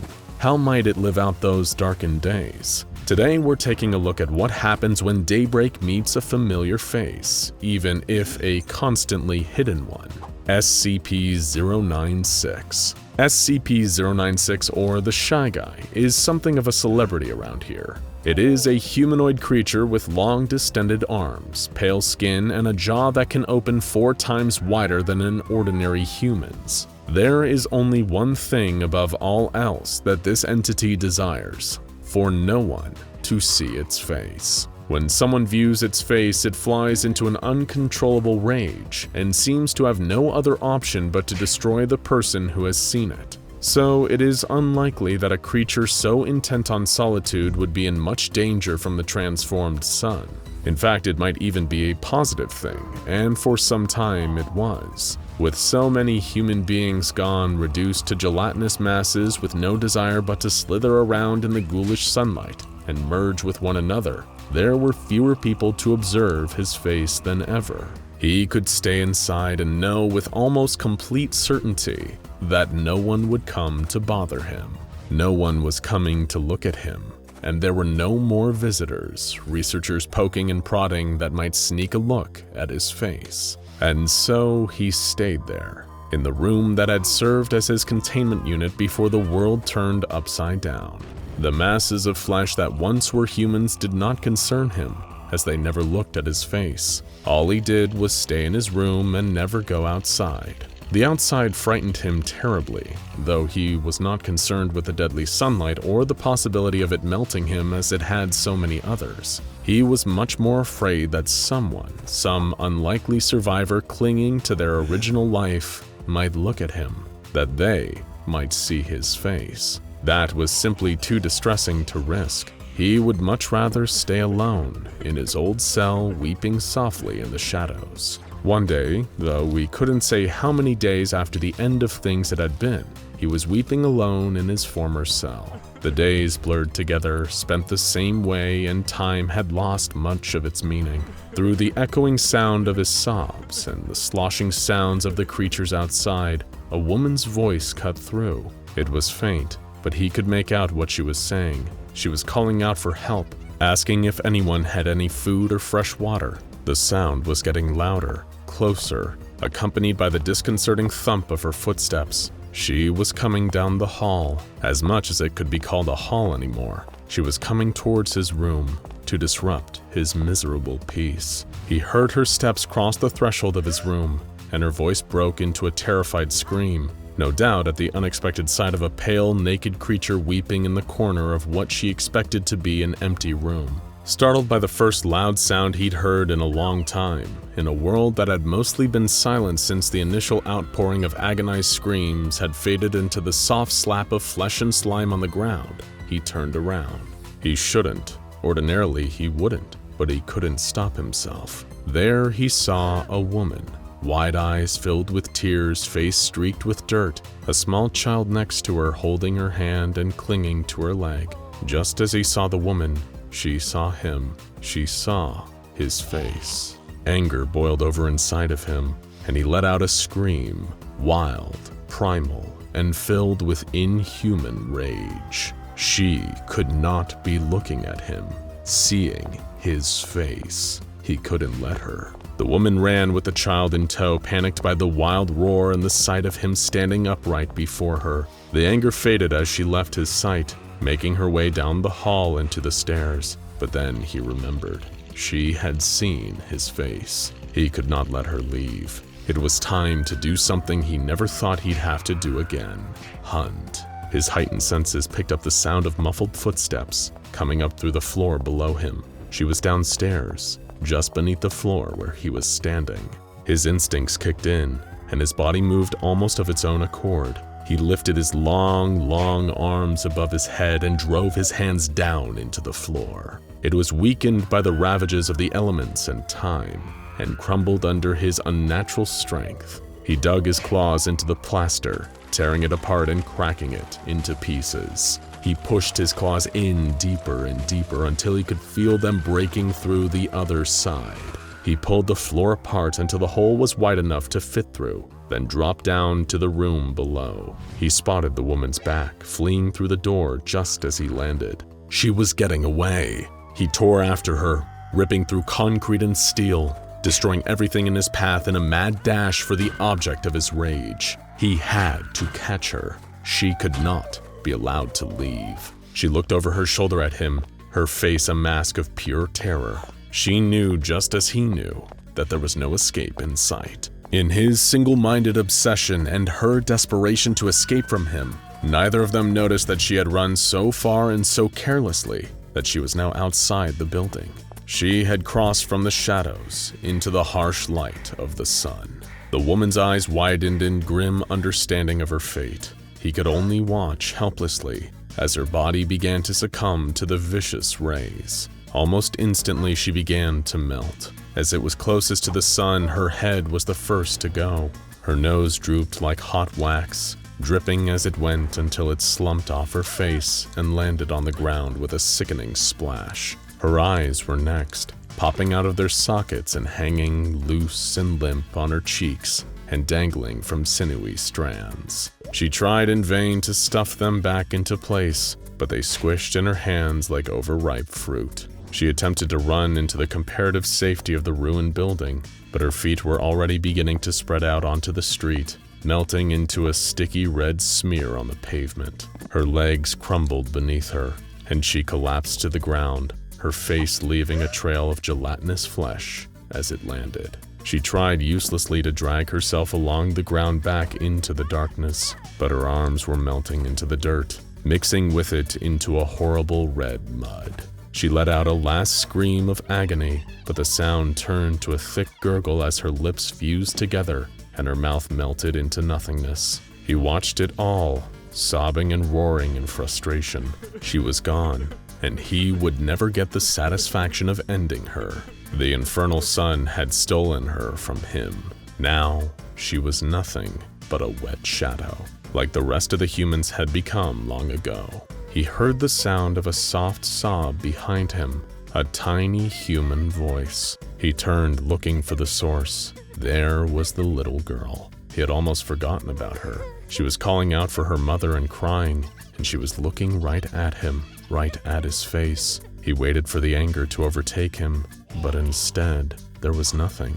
Why wasn't he angry? She was looking at his face, so why? Then he realized. Her eyes were on him, but she did not see him. She was blind. She approached the creature, her arms outstretched following the sound of his crying. She touched his hand with her own tiny fingers, so small and fragile, and asked, "Mommy?" Then he felt something he had never felt before. Tenderness, care, a desire to protect this tiny, innocent being. It was the first time he had ever felt warm, ever felt anything but sadness, anger, or fear. Overcome with this softness, he wrapped his arms around the child and hugged her close. She hugged him back tightly, and the room went quiet as they both stopped crying. From that day on, they became a family of sorts. They lived together and he took care of her. She didn't know what he looked like and had no idea he might be something to fear. To her, he was safety. He was home. For the first time in his long, awful life, he felt like a human instead of a monster. He would scavenge food for her, bring her fresh water, lay down stolen blankets and pillows so she would have a soft place to rest. He even found her a ratty, worn teddy bear amongst the rubble and gave it to her as a gift. She clutched it to her chest and thanked him, and for once his tears were those of joy. In this cursed world, they had found something like happiness in one another. He knew he would protect her, no matter what. Then one day, everything changed. The creature and the little girl were playing in the abandoned site, making up little games together, when he took a break to look out at the window and monitor their surroundings. Outside, the evil red sun waited. When he turned back, the little girl was gone. One of the shadowy creatures, once human, was imitating his voice to lure her away. He could hear it in the distance, and her tiny footsteps following it. He chased after her, the only thing he had ever loved, and saw her just as she stepped out into the light. She screamed as one of her arms began to melt in the light, and he knew what he had to do. He grabbed her and pulled her back inside, using his body to shield her from the horrible rays. As he wept over her, his tears stopped her body from melting any further, but his body continued to fall apart. It was too late for him. He ran as far as he could. Once he transformed, he did not want to end up hurting the girl. He ran until his legs melted away and he could not run anymore. He had reached the shoreline and stared out at the ocean, unable to move anymore. He screamed a final time in agony, in heartbreak, in mourning for the happiness he had finally found and now would lose. But at least he knew, as his eyes melted away and he was nearly gone, that the girl would be safe. And then he was gone, and the world was quiet. That's right. It's time once again to activate the famed Anomatron 6000, our patented machine that definitely wasn't developed in affiliation with Dr. Wondertainment. We swear.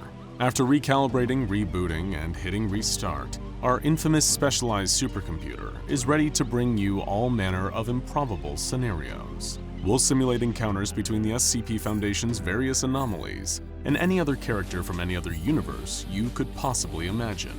Here's a question for you. What do you think would happen if SCP-096, the notorious Shy Guy, ran afoul of someone he couldn't just kill for daring to look at it? What if the Scourge of the Underworld, Battler of Demons, and the Devil himself set his sights on SCP-096? Well, we're about to hit the button and discover the outcome of SCP-096 versus the dreaded Doomslayer. So, you've heard the old philosophical debate about a tree falling down in the woods, and whether or not nobody being around to hear it brings into question if it actually happened at all, right? Well, let's reframe that one a little. If an interdimensional rip in the very fabric of the time-space continuum opens up in an SCP Foundation secure facility and nobody is around to witness it, does a 6-foot-tall, 360-pound hulking killing machine still emerge to slaughter everything in his path? It turns out, yes, he definitely does. Horrified screams and the loud bang of shotgun blasts rang out through the hallway as Foundation researchers ran for their lives. The Doom Marine had just been unceremoniously dropped out of a portal into a strange and unfamiliar environment. Mere minutes earlier, he had been awakened inside a sarcophagus within a facility on Mars in the year 2148. Unfortunately, Doom Guy hadn't had the best start to his day, given that the base he'd woken up in was being overrun by the forces of hell itself, thanks to a rogue scientist opening up portals to the underworld and allowing all manner of demonic abominations to come pouring through. So naturally, when another portal brought the armor-clad Demon Slayer to a site run by the SCP Foundation, the intensity of battle had led to the Doomslayer believing that the unsuspecting staff were actually all demons in disguise. And to him, the only good demon is one he got to send back to hell in the most brutal fashion imaginable. He wasn't going to stop until he'd torn through wave after wave of Foundation personnel, thinking perhaps if he killed enough, he'd be returned to his previous locale for more demon killing. As the Foundation dispatched its security forces and mobile task forces to take down the unstoppable force of carnage decked out in head-to-toe green armor, it seemed nothing they could throw at the Doom Marine was enough to take him down. A hail of bullets rained down on him from the MTF's weapons, ricocheting ineffectually off his protective plating as he continued his assault, remaining tireless thanks to his immense physical conditioning. The SCP Foundation tried and failed to contain Doom Guy. They assumed him to either be a new, undocumented anomaly or a violent and unhinged maniac from the Church of the Broken God, given his armor resembling cybernetic augmentations and machine parts grafted to his body, along with his arsenal of advanced weaponry. But there were no enhancements, no augmentations made to the Doomslayer. He may have once been mortal, but centuries of killing demons had allowed him to transcend ordinary human physiology. He did not tire, never lost strength, never needed to eat or drink, and was near enough immortal. Yet among all the chaos that was unfurling, a solitary researcher had just managed to slip out of the Doomslayer's reach. He ran as fast and far as he was physically able. The mobile task force troops were getting eviscerated, and the Slayer could easily tear through the whole Foundation. Then, fleeing for his life, the researcher had an idea. either a stroke of genius or total idiocy, and a risky move either way. He would send an anomaly on the Doomslayer. He turned to the nearest containment cell, a windowless room with a heavy locked door. Hurriedly inputting his security clearance code, the researcher heaved the door open and covered his eyes with his arm. It wouldn't have been his first choice of SCP to send into battle. SCP-096's cell was the closest. Lumbering out of its containment chamber on its misshapen, elongated legs, SCP-096 scanned the area. Alarms were blaring. It was loud and frightening to the timid, albeit terrifying creature. It reached up to cover its ears in bewilderment. Not that the researcher who had freed it could see what it was doing. For one, his eyes were still covered, and for another, he was already dead, thanks to the Doomslayer barging shoulder first through a nearby wall and raining debris onto the nearby researcher. Beneath the visor of his helmet, the Marine breathed heavily, panting but not tiring, as he looked at the pale, skinny creature in the corridor before him. It was clutching the sides of its head, its huge jaw hung open. As far as the Slayer knew, he was making progress. His attack was working. He'd killed enough of these demonic imposters that they were starting to reveal their true forms. Although in all his years of bloodshed and being a scourge to the denizens of hell, he hadn't quite ever seen a demon that looked like the Shy Guy. Not that it mattered to Doomguy. Before long, it'd be dead like all the rest. The towering, stick-thin creature turned to face the armor-adorned warrior and shrieked, immediately overcome with anguish, having a full-blown breakdown as it often did whenever someone looked at it. As the demon killer stomped down the corridor towards it, the Doomblade, a long, sleek, razor-sharp edge extended from the Slayer's gauntlet where it was mounted on his wrist. He reached down and yanked the ripcord on his chainsaw too. He was long overdue for a glory kill. But before he could strike at SCP-096, the Shy Guy moved with impossible speed, faster than even the Doom Marine himself. It zipped behind the encroaching Marine, moving quicker than he could perceive. 1 second SCP-096 was crying and wailing in front of him, then not even a full second later, the creature was towering over Doomguy from behind. SCP-096 gripped the Doomblade and snapped it with ease, like breaking a twig before reaching its other long arm down and pulling the chainsaw from Doomguy's hand. The motorized blade was still running as it clattered to the ground, cutting a hole through the floor and falling down into the lower level of the facility. Enraged, as he very often was, the Doomslayer reached both arms back behind his head and gripped the elongated torso of SCP-096. The virtually immortal killing machine hurled the creature over his head with ease, thanks of course to his immense strength. Doomguy could lift objects far heavier than most ordinary humans, and carry heavy weapons without tiring. He had even grappled hand-to-hand with demons. Throwing the Shy Guy down the corridor like hurling a basketball was no trouble for the spacefaring slaughterer of Satan's spawn. Screaming and howling in pain, SCP-096 crashed to the ground at the far end of the corridor, tumbling over itself thanks to its long limbs before landing in a confused heap. As the Shy Guy reoriented itself, struggling back onto its feet and standing up at its full height, it was instantly knocked back down as the force of something struck it. Bearing down on SCP-096, the Doom Machine charged, his signature double-barreled sawed-off shotgun drawn. It was hardly leaving a scratch on SCP-096's pale skin, despite the moderate amount of damage the weapon was capable of. 2 shots would ring out, reeling the creature but not harming it. Then, by the time SCP-096 managed to recover from the blast, the Slayer had finished reloading in time to open fire yet again, even as the Doomslayer raced nearer, closing the distance between him and what he thought to be another demon for him to kill. The shotgun seemed to have little effect against the Shy Guy at close range.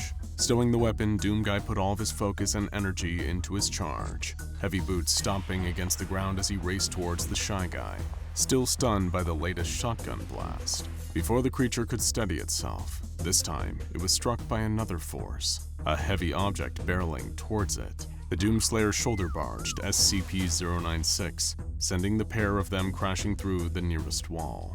They burst into a neighboring room, with the Doomslayer keeping a single-armed grip around the Shy Guy, while repeatedly delivering vicious punches to its gut with his other hand, not once relenting. SCP-096 screeched in pain, clawing at the Slayer, but unable to tear through his impenetrable armor.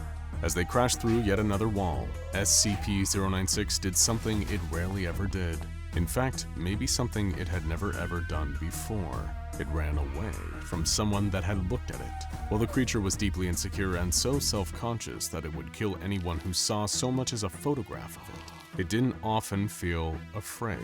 But the Doomslayer, this muscle-bound killing machine that had brutally butchered actual demons, was so imposing, so threatening, and so effective at dispensing painful punishment that he scared the fight out of SCP-096. Sobbing with terror, the creature zipped away using its anomalous speed, trying desperately to put as much distance between it and the Doom Marine as it possibly could. But therein lay the problem. No sooner had SCP-096 gotten away from the Scourge of Hell than the creature immediately felt the familiar pull. Whether it was an inescapable compulsion to kill everyone who looked at it, or the fact of the Shy Guy's biology, it could only distance itself from the Slayer for a few seconds before it reappeared next to him. From the Doom Guy's perspective, it seemed like the creature was intentionally disappearing and reappearing, using its teleportation-like speed to evade a volley of his attacks. SCP-096 came at him again, stuck in a loop of trying to attack the Doomslayer for looking at it, to immediately regretting that course of action and fleeing in fear of its hulking, heavy weapon-toting target.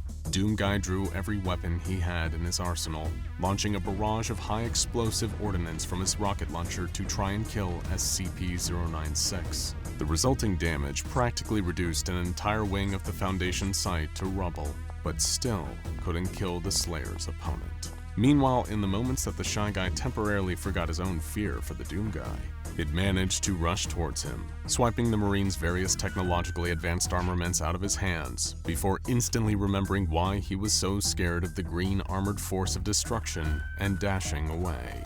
Doom Guy's supply of weapons had all but depleted. Neither he nor SCP-096 were getting tired out by their constant back and forth. They were locked in a stalemate, until the Shy Guy tried to get back to its cell. Zipping away once again, it cowered in the corner, reaching for an old worn-out paper bag that had slipped over its head. It sat down, trembling, rocking back and forth in a fetal position. The Shy Guy was terrified. An overwhelming, debilitating fear gripped it. Fear that became pure dread as the sound of heavy boots began to stomp closer and closer. Kicking the steel door off its hinges, the Doomslayer walked into SCP-096's cell, carrying something huge in his hands. It was one of the most devastating weapons Doom Guy had at his disposal, capable of unleashing untold destruction, the BFG 9000. Without remorse, not caring that the creature seemed to have retreated and was cowering away from him, the Slayer raised the powerful weapon and fired an enormous ball of green energy. The blast engulfed the entire room, tendrils snaking out from the energy projectile, causing additional damage to the surrounding area until there was nothing left of SCP-096.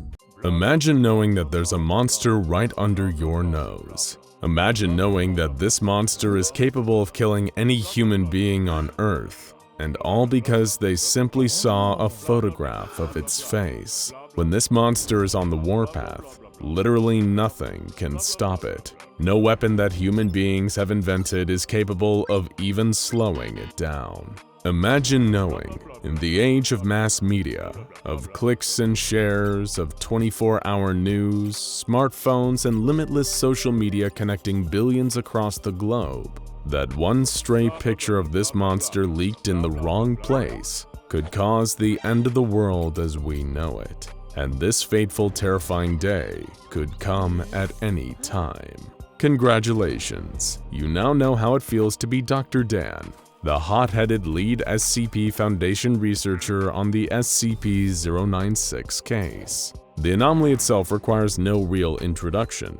The infamous mass-murdering Shy Guy has haunted the nightmares of Foundation experts for years, but nobody is more haunted by this thing than Dr. Dan himself. For over a decade now, he has firmly believed that there's one solution to the 096 problem: termination with extreme prejudice. In his eyes, to think that 096 is ever truly contained is an illusion. They could never be sure of how many pictures of it are out there, floating around just waiting to be seen.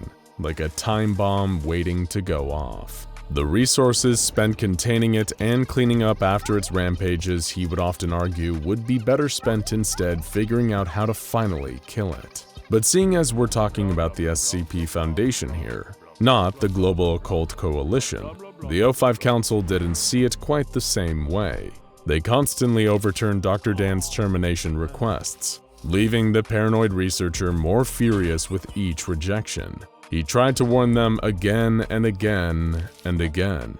Don't you see? It's like a stick of dynamite, and the fuse is already lit. If you don't let me put it out before it's too late, there won't even be anyone left to pick up the pieces. But his pleas fell on deaf ears. Until, of course, Incident 096-1-A. A dark and bloody day still looked back on with shame and horror by even the most hardened members of Foundation staff. It was the day that SCP-096 gave everyone a taste of the mass carnage it was truly capable of. Dr. Dan wasn't even there when Containment was first breached. He was off on an expedition in the snowy mountains where 096 was first found, trying to discover clues to its true origin. Dr. Dan's second-in-command, Dr. Alexei, was also lucky enough to be outside of the containment area when the Shy Guy escaped. According to interviews he gave at debriefing tribunals, he was in the break room, treating himself to a warm cup of joe. All the other personnel assigned to 096's containment and research were near its containment chamber, a giant cube made of reinforced metal, observing a live feed of data being collected from the cube's interior. As usual, sensors indicated that 096 was pacing within. For obvious reasons, the Foundation doesn't maintain any kind of live visual surveillance on 096. It wouldn't be worth the risk. But what seemed like an otherwise quiet day suddenly took a turn for the insane. The monitors began displaying terrifying data, indicating an imminent containment breach as the wails of the creature within the cube echoed out through its metal walls. Some tried to run. Others did all they could to engage emergency procedures, while guards armed with heavy weaponry rushed into the room. They all knew in their hearts that it wouldn't save them, but what else could they do? A huge dent bulged out from the side of the cube, then another, before the metal was torn open like tissue paper as the furious hands of the Shy Guy began clawing their way through it. Secondary layers of protection were deployed, but they didn't help. 096 just kept ripping through all the barriers. As everyone in attendance knew, once it was in its rage state, nothing could stop it. Literally nothing. The guards attempted to fire on the anomaly, but their bullets did no good. As the creature burst free, most of the people in the room had at least momentary visual contact with its face. In response, Code Lima was declared, and the entire chamber was flooded with a fast-acting nerve gas, killing everyone.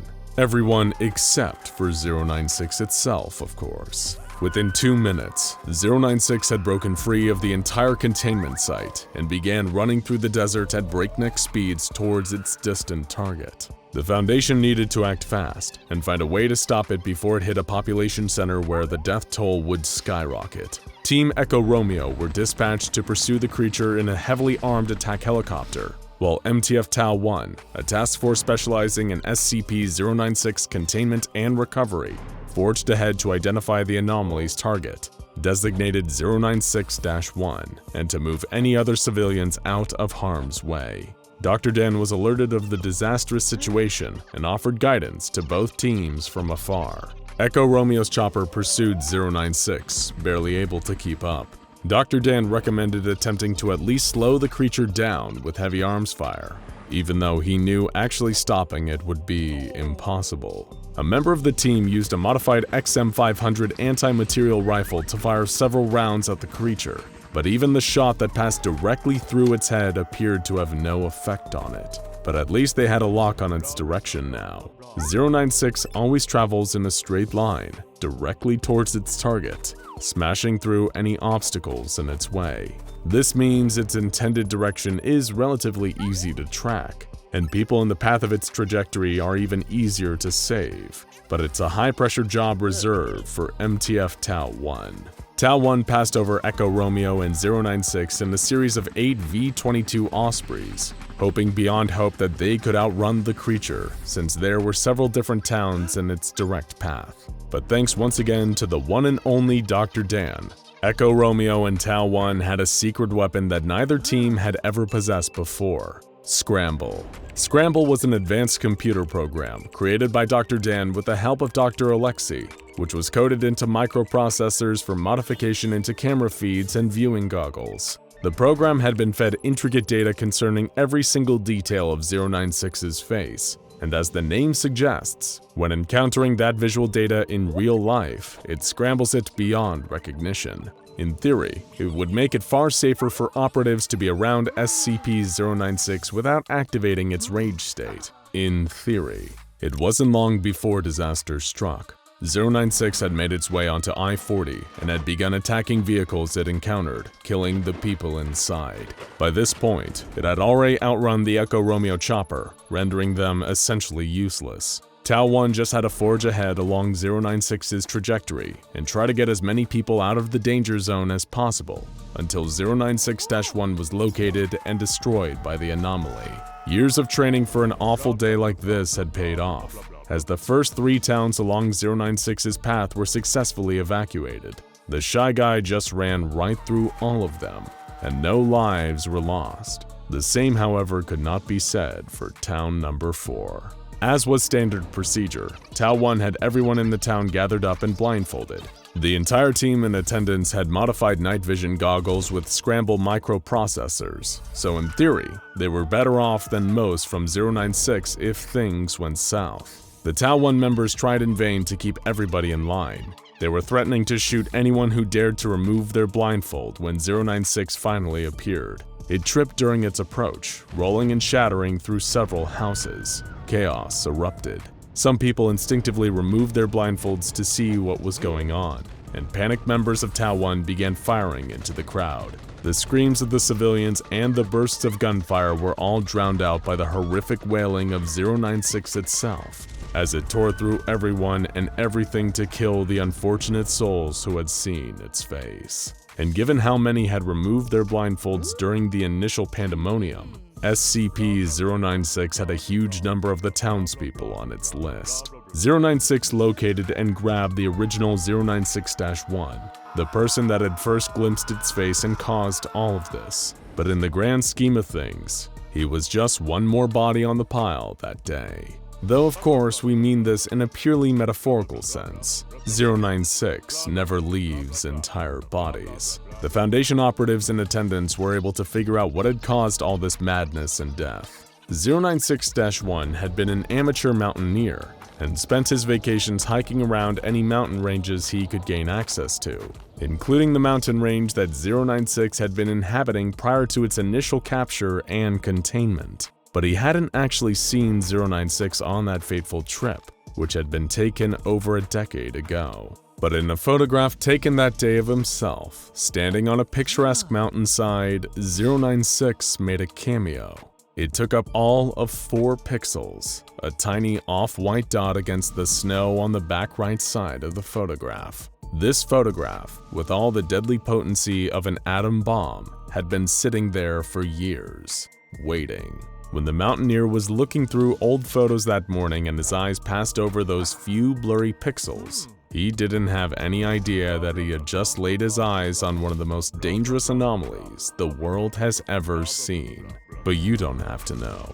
Only 096 does. As Tau 1, led by their commander Major Jack Wilford, tried to retake control of the situation, things got even worse. It turned out Dr. Dan's Scramble technology, the one thing that was supposed to have given them an edge in this situation, didn't actually work. As soon as goggle-wearing members of the team laid eyes on 096, it entered its rage state and started massacring them.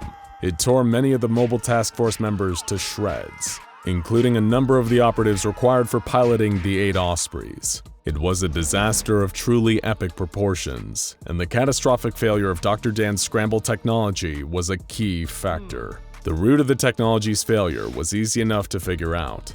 Dr. Dan's Scramble microprocessors worked fast, but not fast enough. Fractions of a second glimpses of 096's face managed to get through, and that was more than enough to set 096 off.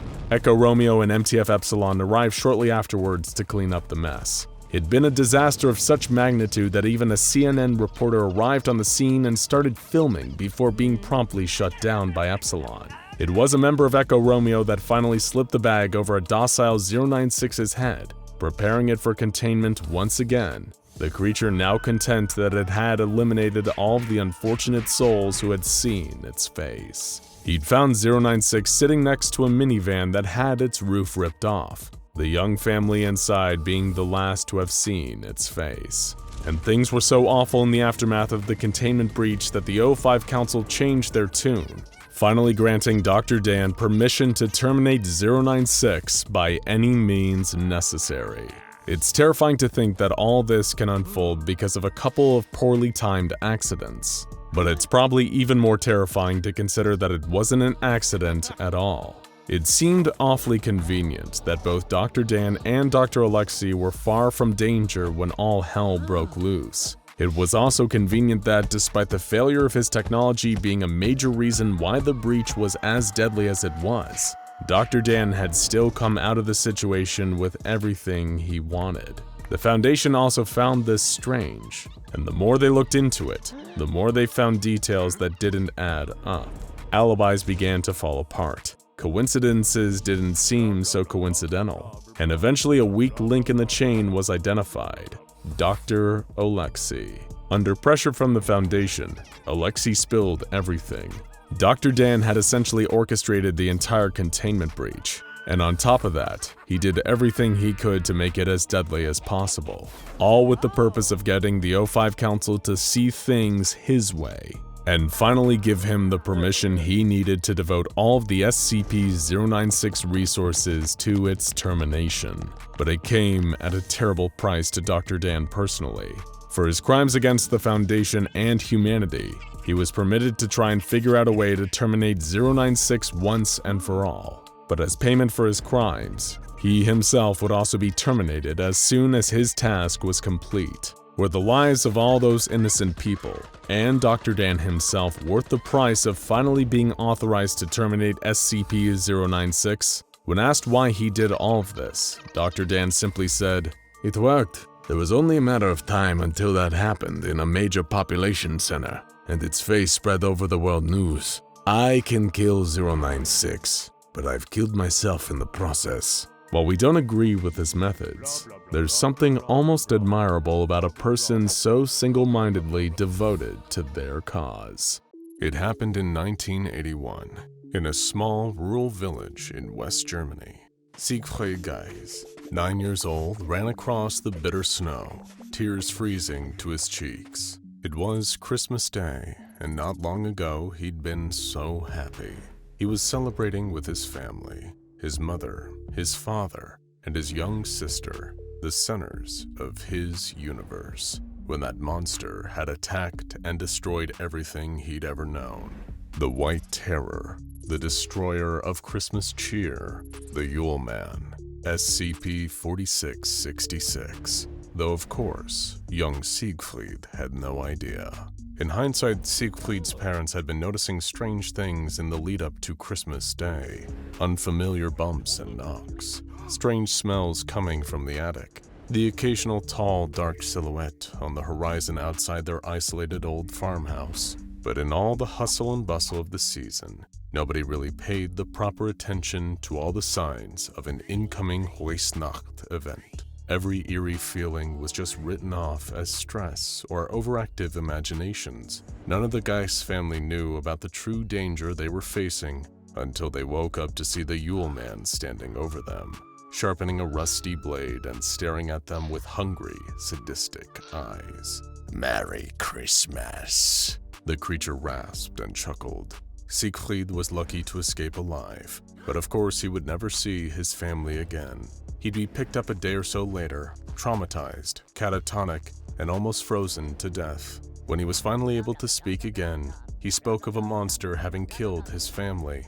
When the police investigated his home and found the remains, they deemed it to be the work of an all-too-human serial killer, and poor Siegfried Geis was entered into the foster system. Years of work with psychiatric professionals tried to convince young Siegfried that the monster he claimed to see, the unnaturally tall, gnarled, bony freak with those shimmering black eyes, was merely a product of his trauma. But he knew the truth. He always knew.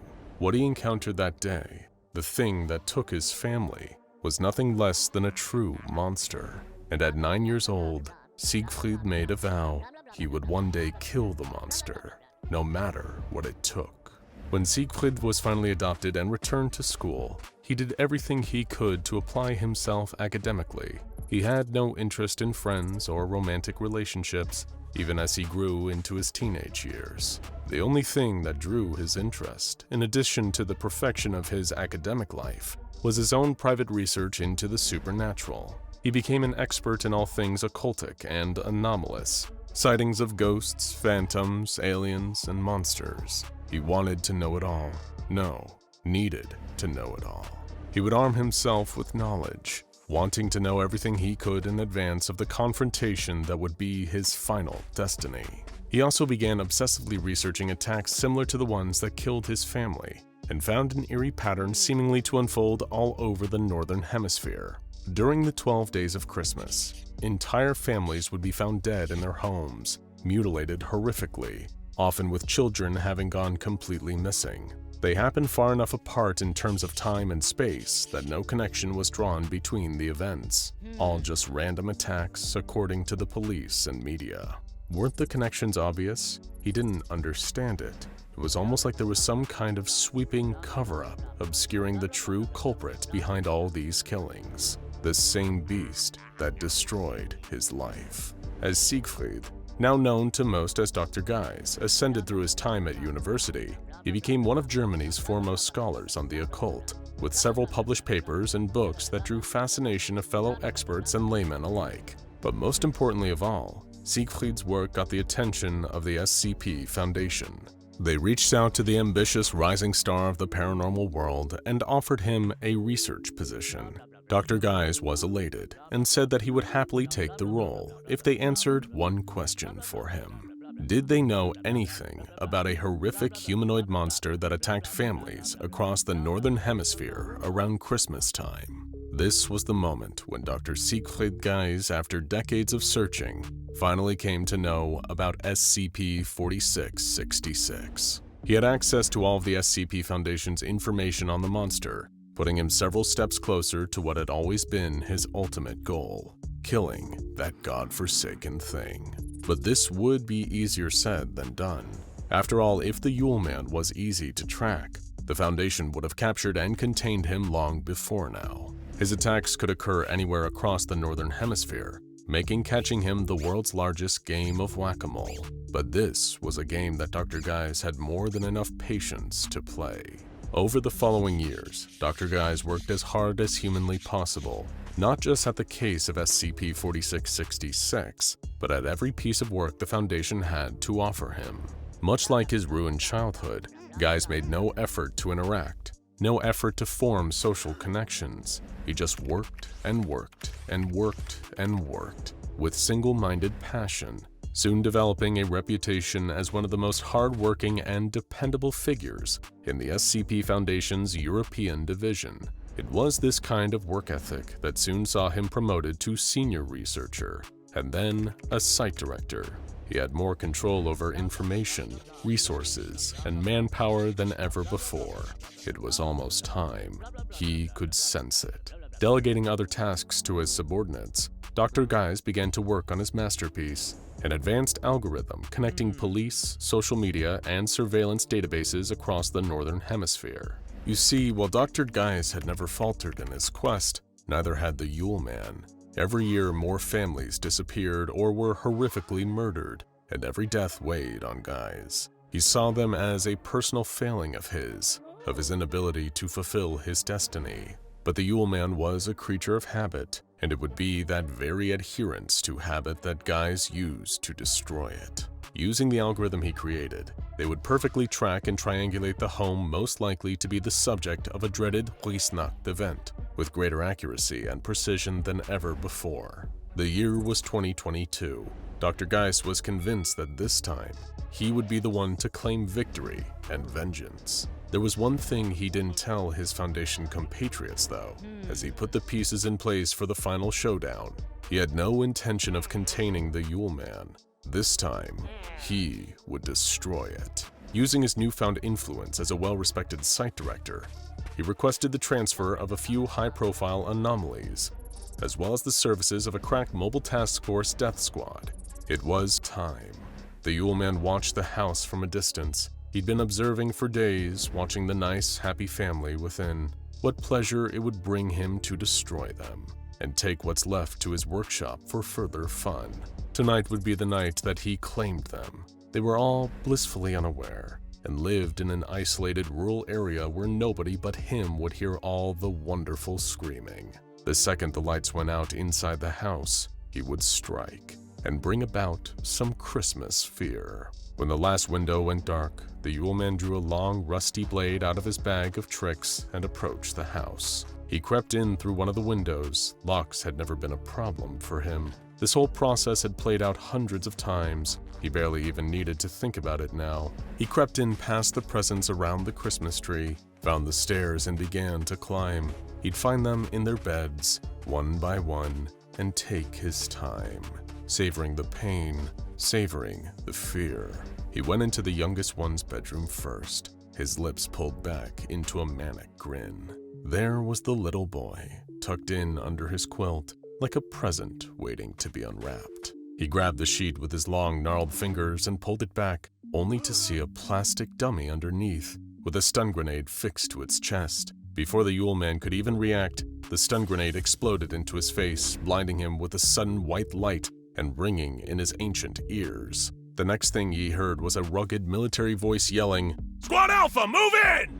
Seconds later, the upstairs landing was filled with mobile task force operatives with assault rifles. They aimed and opened fire into the Yule Man, peppering him with painful bullets. He wasn't used to his victims fighting back like this. Truthfully, it even caught him off guard. But sadly for those brave task force operatives, it would not be enough to kill him. The Yule Man gripped his rusty knife and lunged at Squad Alpha. Moments later, they were all dead, and the furious Yule Man was trudging back down the stairs. There had been no satisfaction in this slaughter. How had they caught him like this? Perhaps he'd go eat some of his servants in his workshop to make himself feel better. As he walked back across the living room, past the Christmas tree, past all the presents, the television flickered into life. Staring at him from the screen was the grinning face of Dr. Siegfried Geis, now 50 years old. And the most insane part was that the Yule Man somehow recognized him, the one who got away 41 years prior.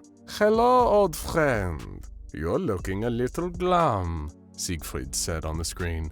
"I take it that you did not enjoy the surprise party I just threw for you. Don't worry, the night isn't over yet. After all, you haven't even opened your presents." With that, the presents under the tree, which were actually packed with C4 plastic explosives, detonated, leveling the entire house with the Yule Man still inside. The explosion could be heard for miles as a great pillar of smoke rose up into the air. Several hundred meters away, Dr. Siegfried Geis waited and watched, flanked by Foundation agents and more mobile task force soldiers, taking in the majesty of the explosion. Dr. Geis remained steely-eyed and watched the blaze. Somehow he knew that even that would not be enough to end the monster permanently. He nodded to the lieutenant he'd brought with him. "Squad out! Squad Bravo! Time to engage!" The man barked in response. The remaining agents and MTF operatives, armed with assault rifles and submachine guns, descended on the burning wreckage of the house. Moments later, a tall, dark figure, the Yule Man, injured but alive, crawled out of the blaze. Immediately, the team opened fire, giving the monster everything they had. But once again, everything was not enough. The creature pulled out two long, rusty knives and leaped into the fray, making short work of the Foundation brass. Soon enough, it stood alone on blood-stained snow, until it caught another bullet in the head. Dr. Siegfried Geis was standing there, the last one alive to face the Yule Man. leveling a revolver. The Yule Man scowled. Guys held his steely gaze. "We meet again, at long last," Siegfried said. "You killed my family. You've killed so many others. Tonight, it is your turn, Yule Man. This is your Wisnacht." Guys opened fire as the Yule Man charged towards him, taking each shot in stride. Even as the Yule Man closed the distance, Guys didn't flinch. His resolve was steely. It made the Yule Man feel confused and furious that he didn't detect an ounce of fear in this man. Even when he drove a knife into the site director's stomach, Siegfried dropped to his knees and collapsed as the Yule Man ripped the knife back out. His gun clattered to the ground. It had been a mortal blow, and still, he seemed unfazed. Why aren't you afraid? The Yule Man growled. Siegfried spat blood and said, You took my family 41 years ago. Everything since then has just been killing time until I got to see them again. Where you're going, all you'll ever see are flames and torment. The Yule Man, furious, stabbed Siegfried again, this time through the heart. The doctor was dying, his life's work having seemingly amounted to nothing. But with the last of his strength, he reached into his coat and pulled out something, a little gift he'd requested from one Dr. Alto Clef before putting his plan into action. Dr. Siegfried Guys lifted a photo of SCP-096 right in front of the Yule Man's eyes. Merry Christmas, he said with his last breath. The Yule Man was confused. A photograph?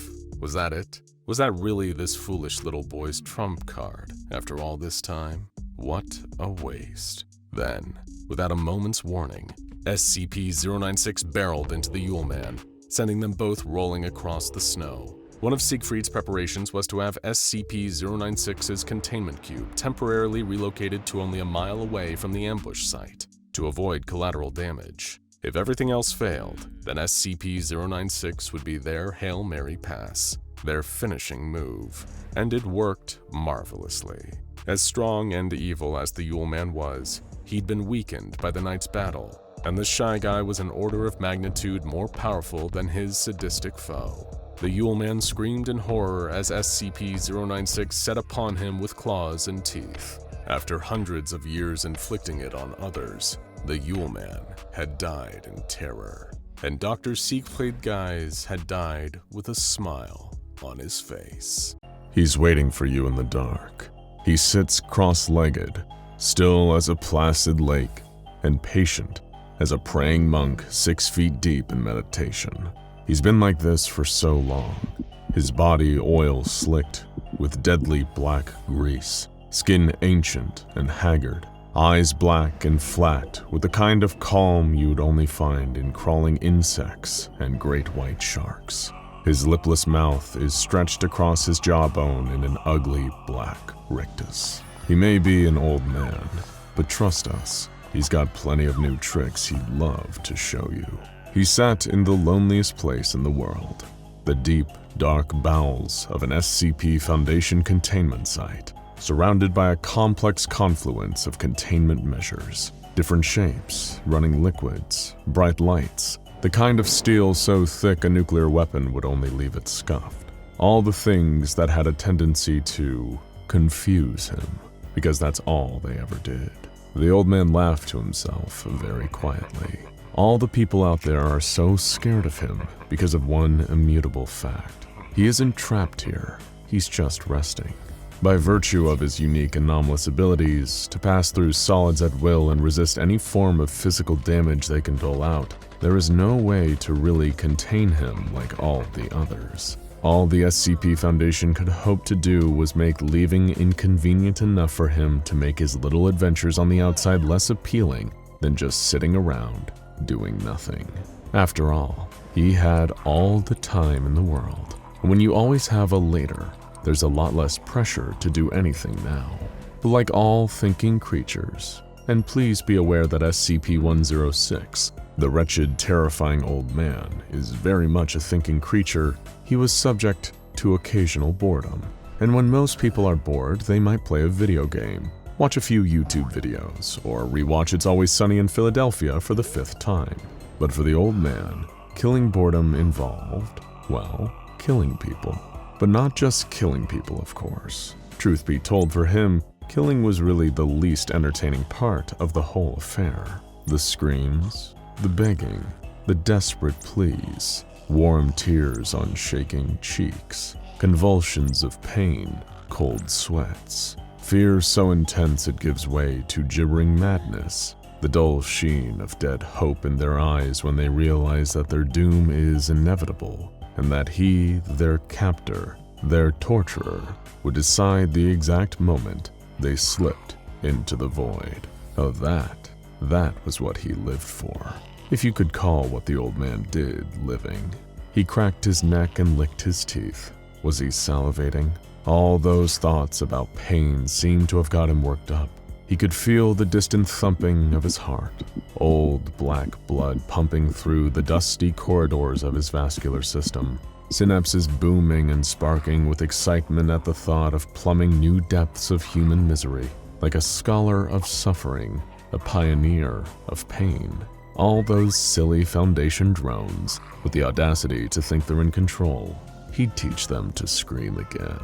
Meanwhile, in the room for the old man's containment chamber, all hell was breaking loose. Monitors on the monster's vitals were all spiking.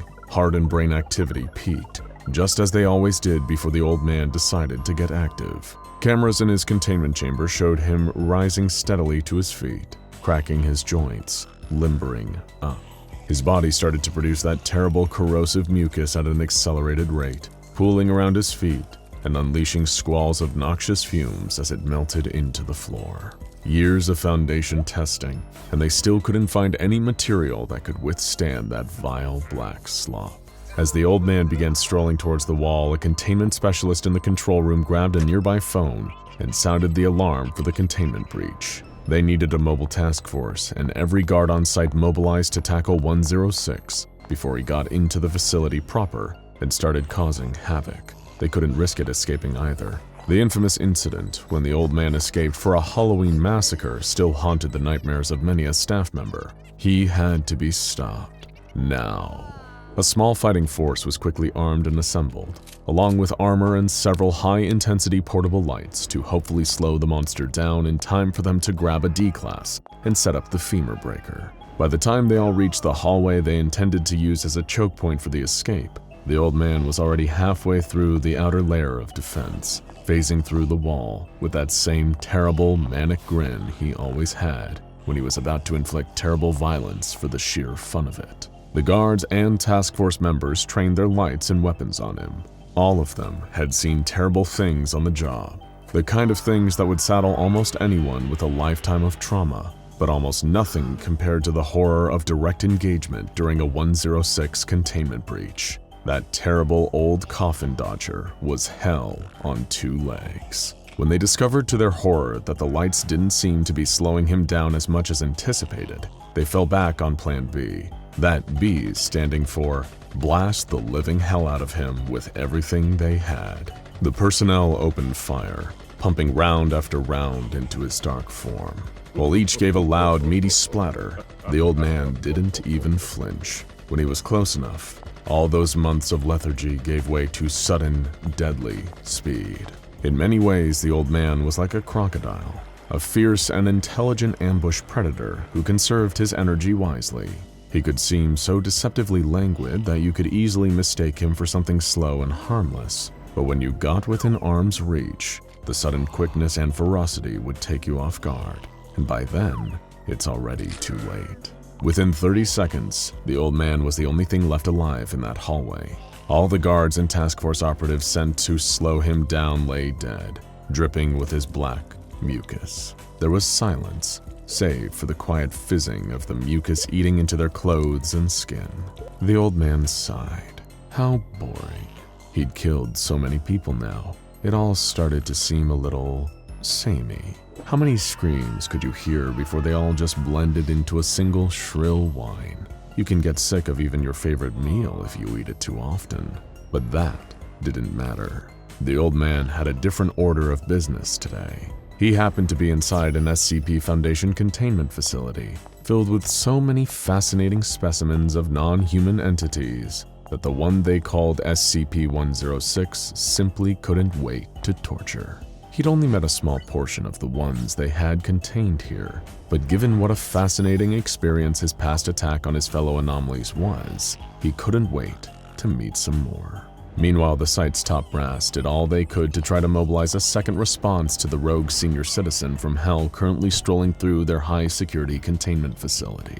Could they get in contact with other mobile task forces deployed in the area? Maybe they could get Hammerdown or Samsara in on this mess before anything got really out of hand. The old man seemed more intent on something this time. They suspected even the femur breaker might not work in luring him back until he claimed whatever he deemed to be his prize. Maybe they should contact the O5 Council. Security guards were tracking 106's progress through the facility via their vast networks of security cameras. They warned any research, administration, and janitorial staff to clear out of his path, unless they felt like being tortured to death. He hadn't dragged anyone into his pocket dimension yet, so whoever that privilege was reserved for would probably be getting a particular sticky experience. They could only speculate as to the silent beast's intentions. One guard noticed something. When cross-referencing 106's movements with a map of the facility, they were able to triangulate where he was heading, straight for the containment chamber of SCP-096. The guard's lips curled into a slight smile, thinking, if one of you freaks can actually kill the other, maybe something positive will come out of this disaster. The old man was having a stroll down memory lane.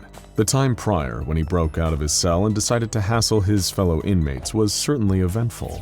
He wound up in the company of some cantankerous reptile and a Korean foxwoman, an unlikely pair if ever there was one. After finding himself in a room with them, he decided they should have a little more privacy and dragged them back into his pocket dimension for further fun. Of course, with two at once, his attention had been a little split. They spent as much time tussling with each other as resisting his attempts to torment them. They definitely put him through his paces that day, and he gave far better than he got. After so many hours of brutal mutilation, there was barely any of the lizard left, despite its frustrating insistence on quickly healing from so many of its wounds. Still, it was good exercise, even if the results had been a little less than satisfying. If he could get another anomaly alone, though, he'd be able to take his time and really savor the pain he caused. Oh, that sounded heavenly. Soon he came upon an incredibly strange containment chamber that quickly caught his eye. It looked like a huge metal cube with no way in or out, not even a seam. Whatever was trapped in there, the old man thought it must be something that even the fools at the SCP Foundation really, truly wanted nothing to do with. But even more so than the strange sight, it was the sound that drew the old man in, tempting him like a siren song. It was weeping, a soft, sobbing keen that betrayed a bottomless well of misery. Whatever was making that crying sound had known true despair, or whatever passes for true despair before you've had a close encounter with the old man in his pocket dimension. The old man grinned and thought, Oh, Sonny, I'll give you something to really cry about. He stepped forward and faced his way into the metal cube. The creature was in the corner. In contrast to that stupid lizard, this monster was pleasingly humanoid, with, presumably, all the familiar pain points. Splendid. The only real difference was color and proportion. It was far longer and ganglier than the average human, with grayish skin and no hair anywhere on its body. Still, it was something the old man could work with. The creature didn't even seem to register his presence. It just sat crumpled in the corner, weeping. Still grinning his lunatic grin, the old man approached and rested a moist hand on the creature's shoulder. Its pale skin began to fizzle from the intruder's corrosive touch. A pool of vile sludge began spreading out beneath his feet until the creature was encompassed too. Little by little, they sank into the old man's favorite place out of the world, the pocket dimension, his own personal, eternal, infinite dungeon, where the only laws are pain and terror for all but the old man himself. Little did he know, this time, the scores may be a little more even on that front. They both stood in that terrifying labyrinth of hallways and chambers where the old man had made countless lives infinitely worse than any terrible afterlife that could follow them. And still, this creature didn't seem to change its reaction. He was almost irritated by it. And what's more, this whole time, the creature hadn't even turned to look at him. He'd have to fix that too. The old man, with his shocking strength, gripped the monster's shoulder and whipped him around, staring into his face, bearing his black eyes and manic smile. But he couldn't help find what looked back at him disconcerting. Its eyes were blank and white, its face stretched and warped into a permanent grimace, like Munch's old painting, The Scream. And the second the old man laid eyes on it, that's exactly what it did. Its gaping mouth let out the most terrible wail the old man had ever heard in all his years of torturing. It was a scream of unknowable sadness and fear, but somehow the old man sensed that this creature didn't fear him. It feared itself, feared what it was about to do.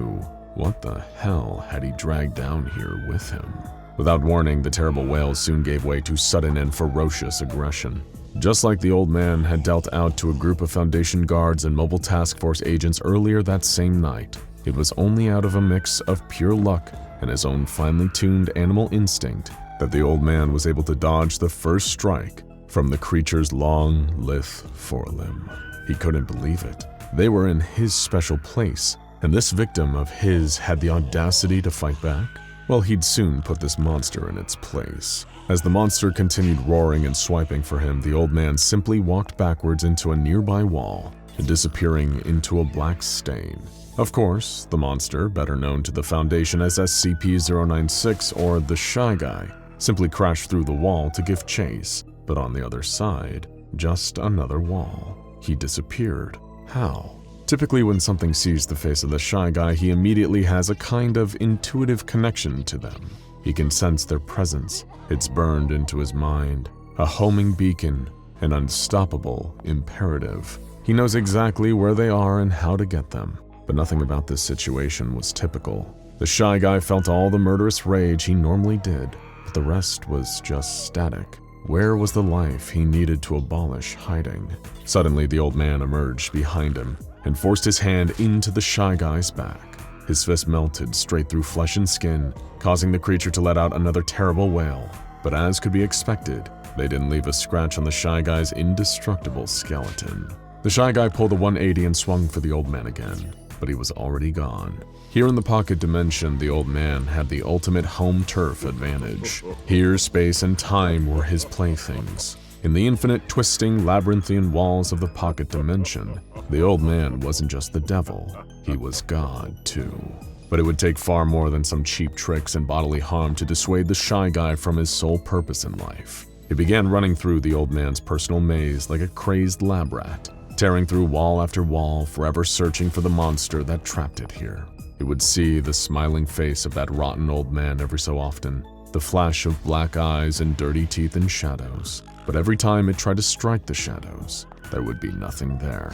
And every time he got a chance, the old man would emerge from the shadows behind the Shy Guy to strike back, clawing into his flesh and vanishing again before the trapped beast could retaliate. The nasty old sadist was now starting to have some fun. It was a reflex test, a classic game of high-stakes whack-a-mole, and every time the creature failed to strike him, its distress only seemed to grow. This was perfectly fine for the old man. After all, he enjoyed a little mental torment as much as he loved physical torture, and a human would have died or given in to despair long before now. This monster's wonderful mix of resilience and pain made it a great chew toy. The old man kept up this routine, baiting and striking until something unanticipated happened.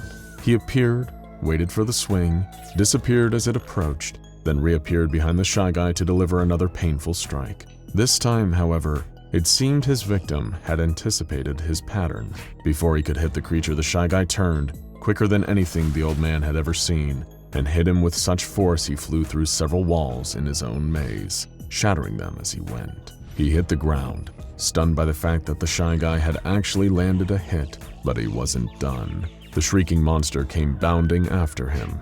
Before the old man could stand, it struck him again and again and again, pounding his vile body into the ground, which cracked and crumbled. The old man sneered and sank into a puddle of his mucus on the ground. The old man was gone again. SCP-096 screamed in a mix of rage, despair, and frustration. so consumed with its hunt that it didn't notice the pool of corrosive mucus was slowly growing. It began to rise, bubbling and hissing at SCP-096's feet, getting deeper and deeper and deeper as the walls rose taller and taller around it. The creature wailed until a tide of the awful stuff reached its face and cascaded down its throat, melting all the organs within. As the creature was fully submerged, SCP-106 manifested atop the wall and looked down, smiling spitefully. He thought, "Oh, you may have had me there, boyo, but in the end, I always win. Nothing could survive that." and yet bubbles still rose from the slop below. The old man gritted his rotten teeth and balled his fists in quiet anger.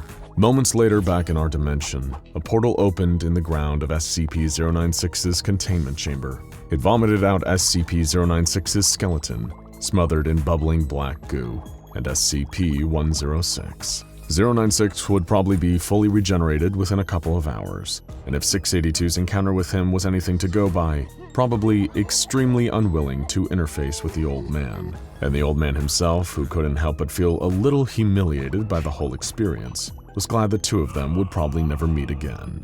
He left the regenerating 096 and commenced the walk of shame back to his containment chamber. They didn't even need the femur breaker. He just felt like having a sit-down and processing it all. Nobody else would ever know what happened in the pocket dimension that day, and for the old man's pride, that was probably for the best. But he'd know. He'd always know. By the night's end, he was sitting in his containment chamber again, forlornly wondering, "God damn it, old-timer. Have you lost your edge?" a lot of us wish we could travel the multiverse, pay a visit to another world and see all the ways in which it differs from this dimension that we call home. Maybe there's a decision that you made that altered the course of your entire life. What college you went to, asking somebody out, accepting a job over pursuing a passion. The question of what if might have kept you wondering what your life could have looked like if you picked the other path. Surely it would save you all that wondering and be so much easier just to go and find out. Imagine if you could simply pick a universe where you chose differently, then take a quick jaunt over there to see how things turned out for your other self. But what if you couldn't choose? Never mind whatever that decision was, what if you couldn't pick where in the infinite multiverse you ended up?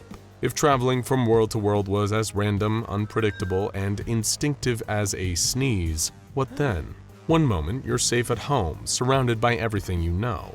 It might not be perfect, but at least it's familiar. The next thing you know, with the blink of your eyes, you're standing in a world that maybe looks similar, but giant bees are the dominant species instead of humans, or the world is overrun by spiders, or everyone is made out of paint. Needless to say, you'd be at least a little disoriented, at worst, absolutely terrified for your life. That pretty much sums up the experience of SCP-507, also known as the Reluctant Dimension Hopper. From the outside, he looks to be a mostly normal human man, with blonde hair, green eyes, nothing all that remarkable about him of note, save for him having a somewhat unplaceable accent. Despite having a legal name, SCP-507 will try to squeeze what little enjoyment he can out of introducing himself by a different nickname to everyone he meets. Previous favorites have included Tommy, Steve, Bruto, Guy, Houdini, and Grabnock the Destroyer. We'll stick with Tommy.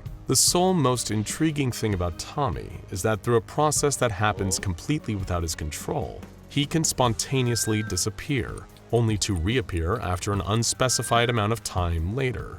During that time, SCP-507 will have been in a completely different universe to our own. This can happen at any time of day or night, and usually at the most inconvenient moments, including while Tommy is in the middle of a conversation, trying to sleep, or using the, facilities. He has no control over when it happens. However, he'll always arrive in an alternate universe in the same geographical spot he was in while in ours. If he moves around in a parallel world, then when he returns, he will have relocated to the corresponding place back in this universe. And that's when disaster struck. Alarms were blaring, declaring to all staff on site that there had been a containment breach in one of the anomaly's holding cells. All hands were on deck, and security teams were converging, dashing through the corridors. This was the second alert today. At first, SCP-507 had vanished on one of his unplanned little excursions, but now it seemed that another SCP was trying to do the same. Dazed, trying to reorient himself, Tommy rested against a nearby wall. His head was spinning, and he knew it would for a few more seconds. He was in a cell similar to the one he'd just been in while in another universe, except here, back home, there was a key difference. The cell was occupied. As soon as his vision cleared, Tommy looked up at the only other creature in the room with him. It was a tall, wiry humanoid shape, completely hairless with pale skin, white eyes, and a large, gaping jaw. Turning to face him, Tommy instantly recognized the creature from a description he'd been read by a Foundation researcher. It was SCP-096. Uh-oh, SpaghettiOs. Realizing its face was being observed, the Shy Guy started screeching. First, an uncontrollable wail of distress that quickly gave way to a guttural, animalistic roar of anger. It covered its face, babbling to itself as Tommy backed away, banging his head against the sealed wall of 096's cell. Then, the creature turned towards him and lunged, racing across the room to where SCP-507 was trapped. All he could do was close his eyes tight and think about running away. Tommy could feel a headache brewing in his skull and caught traces of a familiar flash through his closed eyelids. He gently opened them back up. It had happened again, maybe for the first time ever at a moment when he actually needed to get away. Staggering to his feet, Tommy looked around. He was in the cell still, or rather, another version of it in a different universe yet again. Knowing that he wouldn't be able to predict when he would next displace, he didn't want to reappear right back where he had started, with SCP-096 poised to kill him. So relocating was top priority. Fortunately, the cell actually had a door in this universe, and that door wasn't locked. In fact, none of the doors were locked or even guarded, and the Foundation facility, while looking more or less the same, was completely abandoned. It almost looked like it had never even been used. Stepping out of the entrance, Tommy trekked his way towards the city. He knew it was a short hike away, and by the time he could feel blisters forming on his feet, he was close enough that it didn't matter. With another few short steps, he was standing among the tall buildings and surprisingly empty streets. One of the first things that struck Tommy about this universe was that there were hardly any people around outside. On top of that, the roads were devoid of cars. Everything around was so quiet. The air was still and clean when he breathed it in. The sound of footsteps against the pavement immediately caught Tommy's attention, the first sign of anyone else around other than him. Racing towards the noise of another person, Tommy turned a corner and bumped straight into an old man in a long coat who had clearly been in a hurry and quickly revealed he didn't have the best temperament either. Watch where you're going! He shouted, caught off guard by the sight of another person put on the streets. What the hell are you playing at, sneaking up on me like that? You're trying to get yourself killed out here? Oh, definitely not, Tommy said, climbing back to his feet, hands held out apologetically. I'm so sorry, mister. I was just... You got a death wish or something, kid? The old man demanded, marching past him. No. SCP-507 protested, chasing after the man. Wait, what makes you say that? As if you don't know, he scoffed. Look around you. Look up at the sky. There's a storm about to hit any second now. It's a coming. And if you don't get inside, you're a goner. What could be so dangerous about a thunderstorm? Tommy asked. The old man stared back at him with a look of confusion on his wizened face, looking at Tommy like he had just said something utterly bizarre. What the hell's a thunderstorm?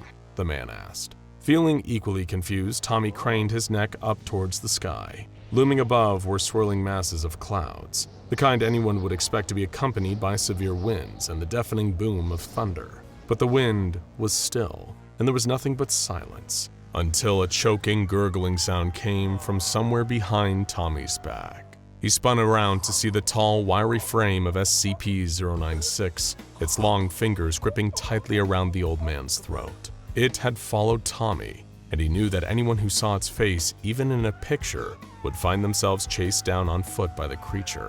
But he had no idea the Shy Guy could travel between dimensions. He'd foolishly allowed himself to think he was safe, out of the monster's reach, but now it seemed to be showing him that the opposite was true. It hoisted the helpless old man upwards by his neck, his shoes barely able to graze the pavement as his legs flailed, eyes rolling back as the Shy Guy clamped his throat shut. The very second Tommy turned to run, the clouds churned above, and without so much as a warning, the storm hit. Something wasn't right. Tommy could feel his feet lifting off the ground, immediately panicking as he thought SCP-096 had grabbed him. But looking over his shoulder showed the creature was still a few feet behind and starting to gently float up off the ground too. Instinctively, Tommy's legs started thrashing around, trying to gain a solid footing. Instead, all his urgent motions did was cause him to start spinning uncontrollably, as the gravity storm lifted him higher and higher up into the air. Spinning him around as he was taken further upwards, Tommy caught sight of SCP-096. The Shy Guy was staying still, as if it was still in control of its body's motion while he was wildly flipping over himself. The tall, pale creature drifted closer to the side of a nearby building, with Tommy being barely able to reach the top of the streetlights as he was pulled further away from the safety of having both his feet on the ground. Just as he saw SCP-096 push itself off the edge of the building, drifting straight through the air towards him, Tommy shut his eyes again and prayed he'd displace again. Sure enough, a flash of light came bursting out in time with another headache. Suddenly, he had appeared in the exact same spot in another universe. However, here there was no gravity storm in progress here. In fact, no such phenomenon existed. The laws of physics were much more in keeping with those in Tommy's home, our universe. Of course, that would be more reassuring if he wasn't already several feet up in the air. The second he arrived, Tommy started plummeting back down to Earth, screaming as he felt himself falling, keeping his eyes screwed shut as he dared not look at the ground he was currently hurtling towards. His plummet was broken by something not particularly soft. Whatever it was seemed to tower high enough that Tommy only picked up a few bruises as he hit it, but the fall didn't stop instantly. Instead, he kept on toppling through whatever he had landed on. It was some kind of mass, piled up almost as tall as a building, a collection of lots of things that were all brushing past Tommy the more he fell. He hadn't yet stopped for long enough to recognize the sensations, that is, until he landed with a painful thud. Slowly opening his eyes back up, Tommy could barely see anything in front of him. He was so deep in the mass that the pile was blocking out the sunlight, with only a few beams bleeding through the gaps, but barely enough to give him a clear view of where he was. Tommy tried to crawl forward, squeezed between the heavy things around him, pushing through whatever tiny little crevice he could find. As he did, the weight of the pile shifted around him, and he was worried that any moment he would move the wrong part of it, bringing the whole structure collapsing down on top of him like a toppled Jenga tower, only big enough to crush him to death. He forced himself not to think about exactly what the pile was made of either. It was already long past the point where Tommy recognized what each thing felt like. Plus, there was the added stench, something or lots of somethings, rotting and producing a stomach-turning odor as it decayed. Even when you're not trying to look, it can be hard to mistake the feeling of a hand, an arm, cold skin against his. The light from beyond the pyramid was getting closer, as he could see was starting to eliminate more of his surroundings the closer he crawled to the perimeter. Sure, he could have very easily used the torch the Foundation let him keep with him, but Tommy wasn't quite ready to see what he was crawling through yet, intentionally shutting his eyes and opting instead to follow the faint glow and distant warmth of the sun. Breaching the outer side of the pile, Tommy gulped down lungfuls of air. It barely tasted or smelled that much cleaner than the air within the mass, but at least he was free. Clawing himself out and along the ground, he finally, carefully stood up, still keeping both eyes screwed shut. Part of him really didn't want to take a look around at this new dimension. Maybe if he waited long enough, he would displace again and end up somewhere with less decomposing. But then he remembered SCP-096 was still after him, and he had no idea how to escape it. He needed to try and figure out what he was going to do, and the only way to do that was to look around at where he was. Lifting his eyelids, the different-sized masses of all shades, shapes, and sizes lay before him. Each one was coated in one unifying color, all of them slick with the crimson of blood against skin. Tommy could feel the urge to throw up quickly, shooting up from the pit of his stomach towards his throat as he looked at the massive pile of bodies in front of him. It was enormous. There were so many dead people, all laying on top of one another, that the pile reached up as tall as office buildings. And the pile that he had fallen into and crawled his way out of wasn't the only one either. As far as the eye could see, everyone was dead. Feeling a heavy sob at the back of his throat, Tommy swallowed it when he heard another sound above the low buzzing of flies over the human carcasses. Something else was crying nearby. And the moment he turned around, the familiar figure caught Tommy's eye. Even without being the only other living thing around for miles, the Shy Guy still stood out clear as day. Its distress at finding itself in this horrible dimension briefly mirrored Tommy's own, until it re-established its psychic link with its victim and gave chase once more. SCP-096 started dashing towards SCP-507. For a split second, he thought about just letting it catch him. What difference would it make in a place like this? But then the hallucinations of bright colors and a stinging deep within his skull hit Tommy, and just like that, he was gone again. It was nighttime in the next dimension Tommy arrived in. The cold air and dim light of the street were enough to give that away, but at least he was away from that last world filled with discarded and unburied piles of corpses, he thought to himself. Surely he couldn't possibly be anywhere worse than that now. The first sight that Tommy was met with was a huge white LCD screen, big enough to cover the entire side of one of the skyscrapers facing him. Emblazoned against the bright white glow was a familiar symbol, a circle with 3 arrows crossing its outline and pointing towards its center.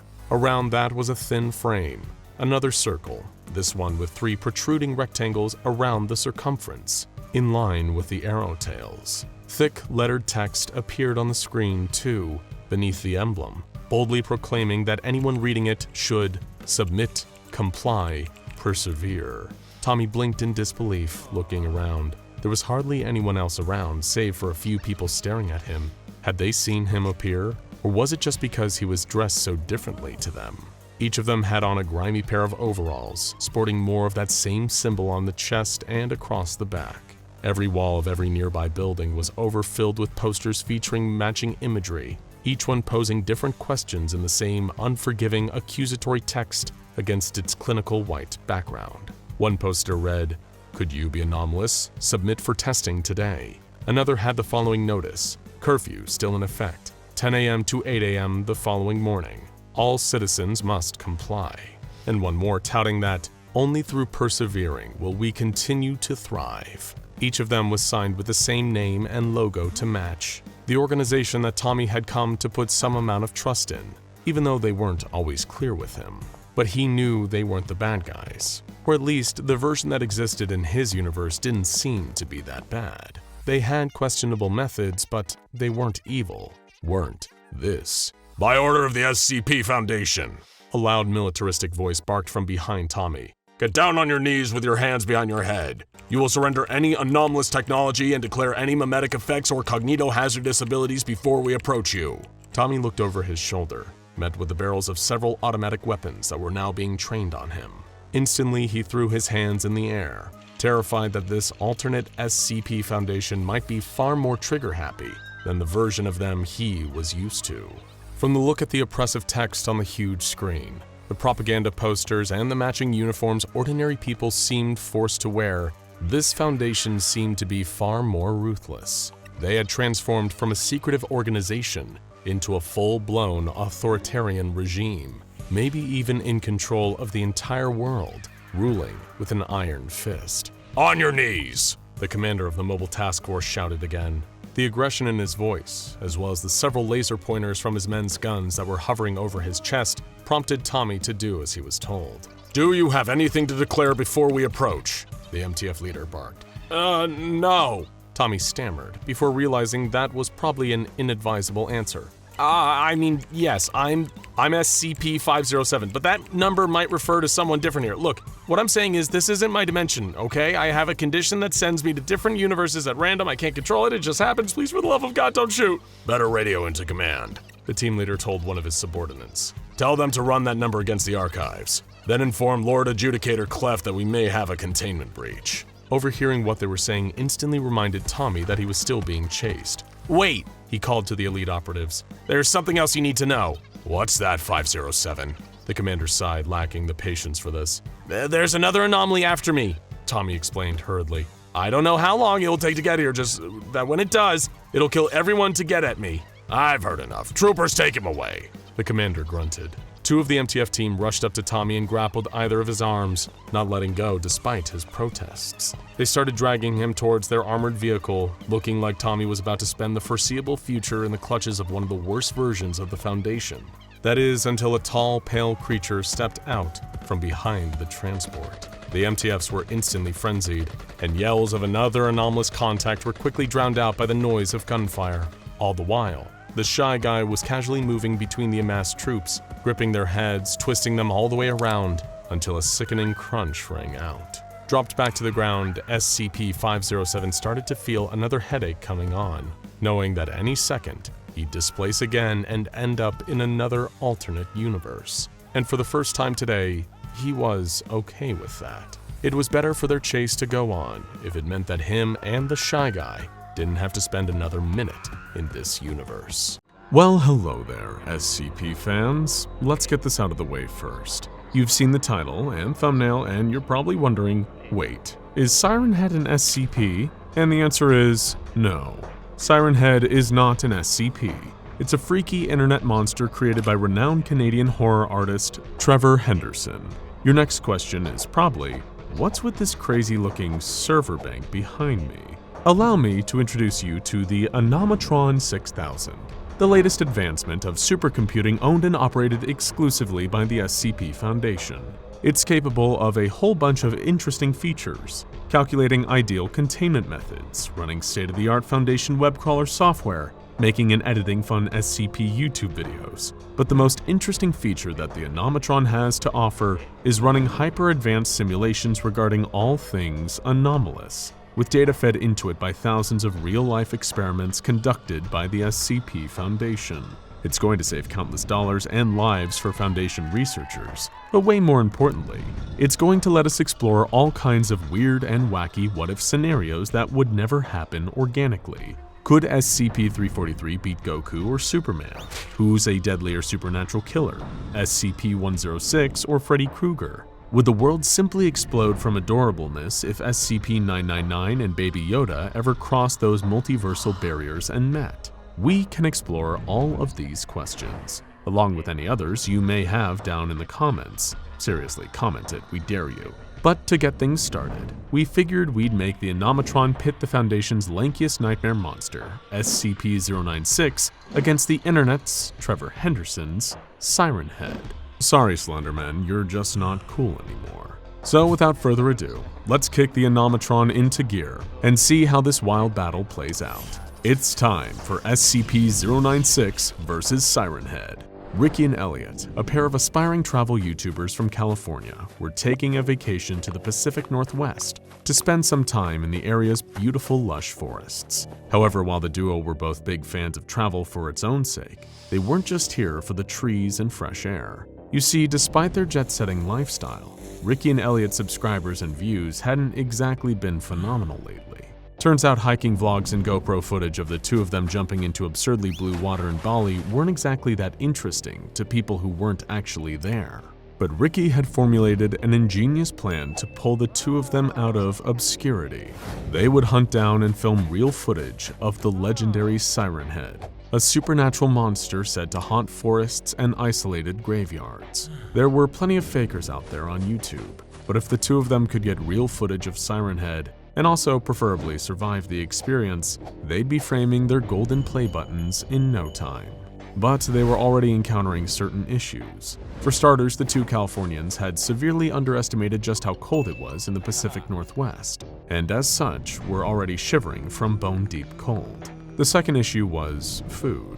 While the two of them had thought ahead and brought a selection of tasty protein bars, they'd also gotten hungry during the early hours of their walk and eaten all of them, leaving them feeling severely out of luck by the time dinner rolled around. And the third and perhaps most problematic issue of all was the fact that Ricky and Elliot didn't exactly have a great sense of direction.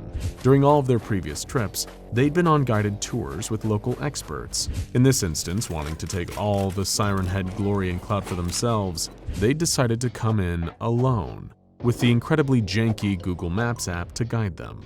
As such, as the night was creeping in, the two aspiring YouTube celebrities had no idea where they were. Needless to say, it wasn't exactly an ideal situation. And to make matters worse, Ricky and Elliot had been experiencing some strange feelings for the last couple of hours when they'd gotten particularly deep into the forest. That dread-inducing sensation of being watched by something lurking just out of sight, a gaze with some unknowable and darkly malicious intent boiling behind it. These two poor saps had no idea what was in store for them tonight. And wouldn't you know it, the one watching them right now wouldn't even be the only monster after them. After an expectable amount of bumbling and buffoonery, Ricky and Elliot managed to gather up enough tinder to make a semi-respectable campfire. They could sleep out here tonight, then set off in search of Siren Head or civilization, whichever came first, in the daylight the next day.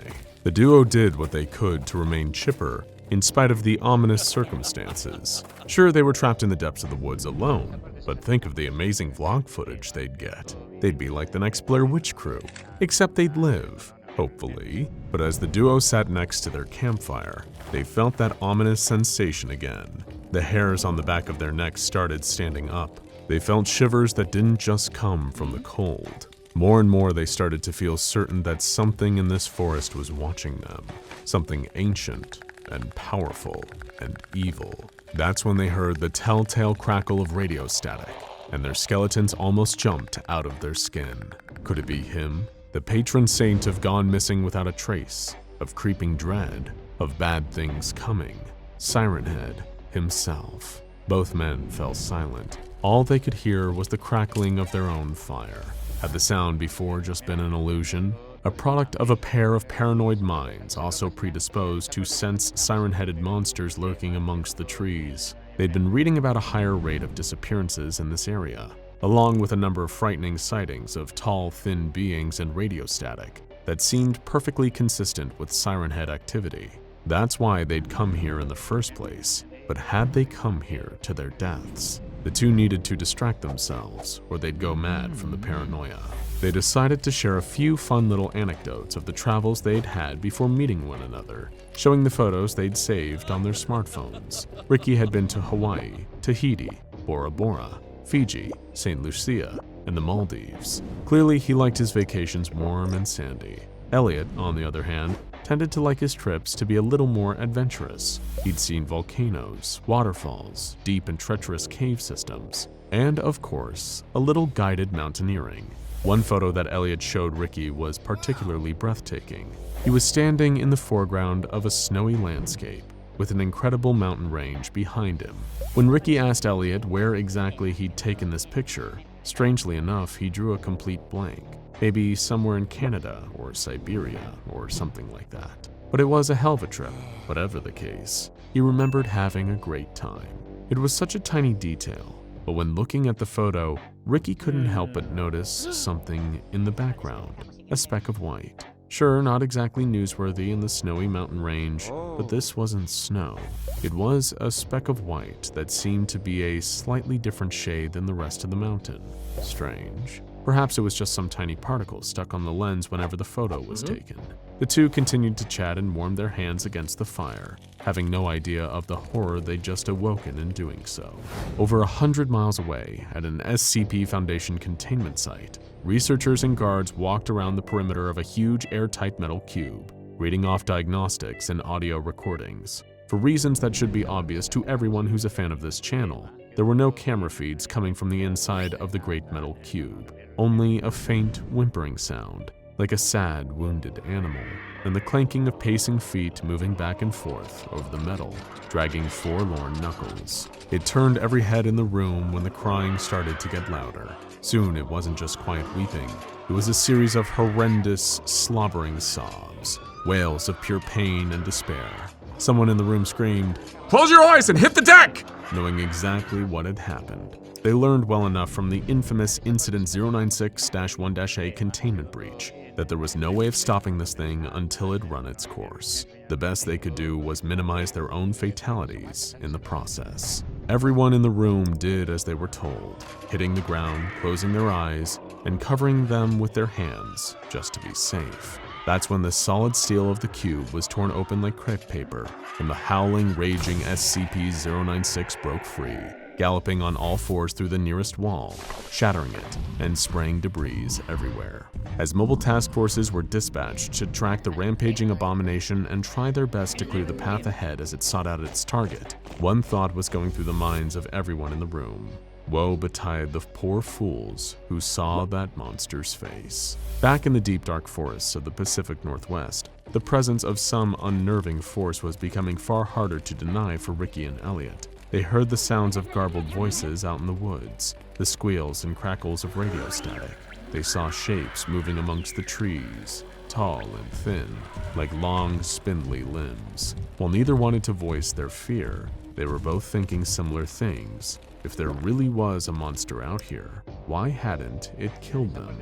It had all the time in the world to do it. But that was just it, wasn't it? It had all the time in the world, so why rush? It had every advantage. It could take its time and do this exactly how it wanted to. Ricky and Elliot had made themselves the perfect prey, and as they saw a huge, lithe figure suddenly separate itself from the trees, they began to wonder if it was really worth it to risk both of their lives for YouTube clout. Either way, it was now probably too late for regrets. Ricky and Elliot's jaws fell in horror as the monster emerged from the darkness before them. They recognized the awful, mottled skin stretched over the monster's 40-foot frame. They saw the grasping hands, and up above, the nightmarish faceless head split into a pair of sirens pointing in different directions, each one filled with gnashing teeth and slithering tongues. It was even more terrifying than they could possibly have imagined. Siren head speakers crackled into life and hissed out, 9, 18, 1, child, 17, remove, vile. Ricky and Elliot stumbled backwards as Siren Head advanced, its speakers still bleeding hateful static. Neither could move or speak, only watch as its long, gnarled fingers reached from the dark to grasp them. There was a terrible pained wail in the woods after that, but it wasn't coming from Ricky, Elliot, or Siren Head. It was distant at first, but soon became louder and louder as the force's point of origin came barreling towards them. Even Siren Head couldn't help but turn to see SCP-096, a flash of terrible white fury, come charging towards them in the dark, knocking down all the trees in its path. Leaves and pine needles scattered, trunks exploded into splinters. Nothing would stop the Shy Guy from claiming its prey. Nothing would stop it from destroying Ricky. And now, as it approached, Elliot made the fatal mistake of looking at its face, too. 096 lunged, ready to go in for the kill, when Siren Head's hands closed around the Shy Guy's slender torso.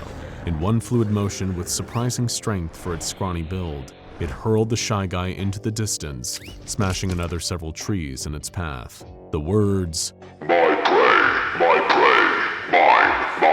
mine, hissed out of its speakers. But 096 was only down for mere moments. It sprung back up on its hind and forelegs and started galloping towards Ricky and Elliot again, who were still frozen in place. This time, just before the Shy Guy's terrible claws could close around the two hapless wannabe YouTubers, down came Siren Head's clenched fist, pounding 096's head into the dirt. Overhead, mobile task force helicopters circled, wearing their scramble goggles and trying to get a visual on the situation unfolding below. They could hardly believe what they were seeing down there. Was some other unclassified anomaly managing to intercept 096 in its rage state? Only a handful of anomalies on record have ever been shown of being capable of such a feat. It seemed that they were dealing with something serious here. Down below, the battle continued. Siren Head had a unique advantage over most other combatants facing SCP-096. It was an extra-dimensional being with no eyes, merely an innate psychic awareness of its victims around it. Not unlike how SCP-096 detect people seeing its face in photographs or videos, without need for any kind of direct contact. As such, it was impossible for Siren Head to see the Shy Guy's face, and thus impossible for the Shy Guy to ever actually direct its aggression against it. Whether or not 096 would kill steal Siren Head's intended prey was another matter entirely. In the night's first minor miracle, Ricky and Elliot remembered that they'd been born with working legs and decided that right now would be an excellent time to use them. They turned and began to run while Siren Head continued beating the Shy Guy into the dirt, sprinting with all their might. However, the growing distance between them only aggravated the Shy Guy further. It sprang out from the dirt with unstoppable force and broke away from Siren Head's grip. The Shy Guy never wasted time, ever. It always made a beeline for its intended victim with one directive in mind: total annihilation. Tonight is no different. Ricky and Elliot screamed as they heard its pounding gallop on the ground behind them. Closer, closer, closer. Then suddenly, defying all spatial reasoning, Siren Head emerged out from the darkness between Ricky, Elliot, and 096. Being 40 feet tall, Siren Head dwarfed even the Shy Guy. It lunged and grabbed the wailing white monstrosity, holding it as one would a particularly vicious cat, and trying to keep it in place. Siren Head wanted to crush the monster's bones and carry on stalking its feeble human prey, who were currently in the process of getting away, but somehow that was impossible. It was almost like the monster had an indestructible skeleton. Up above, the mobile task forces continued observing this clash of the Titans from their 2 helicopters. Seeing how Siren Head was somehow doing a serviceable job of subduing the Shy Guy, one of the task force members joked, "Maybe we should hire this guy." Another chimed in, "I don't think we have any ballistic vests in his size." The laughter soon turned to screams when Siren Head hurled 096's flailing body up at one of the helicopters with incredible force, knocking it out of the sky. It careened down to the ground, a ball of fear and violence before exploding. Anyone who survived the initial blast was unlucky enough to have seen the Shy Guy's face. Their screams rang out briefly before being abruptly silenced by the monster. Helicopter Alpha had no survivors. Meanwhile, Ricky and Elliot had kept running until their lungs burned and their muscles pumped thumbtacks. Seeing that the chaos was so far behind them now, they took a moment to stop and breathe, recomposing themselves. In the second minor miracle of the night, it looked like the 2 of them had actually survived this ordeal. Those 2 horrific monsters had canceled each other out, but Ricky and Elliot were about to learn a harsh lesson. They really weren't that lucky. The last thing the 2 of them ever saw was Siren Head emerging from the darkness once more. The last thing they ever felt was the monster's terrible gnarled fingers curling around their bodies, too fast for them to escape. And the last thing they ever heard was each other's screams, followed by a sickeningly meaty crunch. Elsewhere in the forest, SCP-096's wails died down to its usual maudlin sob. The rage state had ended. All of its targets had been destroyed. It just hadn't been the one to do all of the destroying, per se. Not long after that, Helicopter Bravo descended safely, and the remaining MTF members closed around the blubbering beast. Someone blackbagged it, and everyone breathed a sigh of relief, knowing that was at least one monster taken care of tonight. "What about the other one?" the MTF lieutenant asked. The team's commander shook his head and said, "Let's worry about that freak later and get 096 back to containment. This place gives me the creeps." Hello, one and all, and welcome back to the Anomatron 6000, our patented device for projecting any seemingly improbable scenario for your viewing indulgence. And today, we decided to do something slightly different with it. Here at SCP Explained, we usually activate the Anomatron to bring you encounters between the anomalous denizens of the SCP universe and other fictional characters, like Dr. Strange fighting the Scarlet King, or Abel crossing paths with Batman. But this Anomatron experiment is one of our more unusual, to say the least. If you've been subscribed to us for a while, some of you might remember our video, What if SCP-096 was put inside SCP-914? In it, the Shy Guy was tricked into entering the input booth of the anomalous refinement machine during a containment breach. What emerged was maybe the handsomest man to ever live, beautiful both on the outside and within. A lot of our comments pointed out that this refined version of 096 felt akin to a GIGA Chad, and that got us thinking, what if SCP-096 was to encounter the real GIGA Chad? Well, the Anomatron 6000 has a few different answers for us. Scenario 1, or as we like to call it, the obvious outcome, pits the thin humanoid anomaly against the man behind the meme. Ernest Kalimov is a Russian fitness trainer and model, forever immortalized in the annals of internet history by a series of black and white photoshopped pictures that garnered him the nickname of Giga Chad. Thanks to his practically perfect 90-degree jawline and muscular physique, Kalimov seemingly unknowingly became the archetype for the ultra-masculine, handsome man. However, the man behind the Giga Chad meme is still just a man. The infamous photos of him were heavily edited for an art project known as Sleek in Tears, and while Ernest does sport some impressive muscles from all his time at the gym, that strength isn't enough to save him from the Shy Guy. After all, he is still just a man.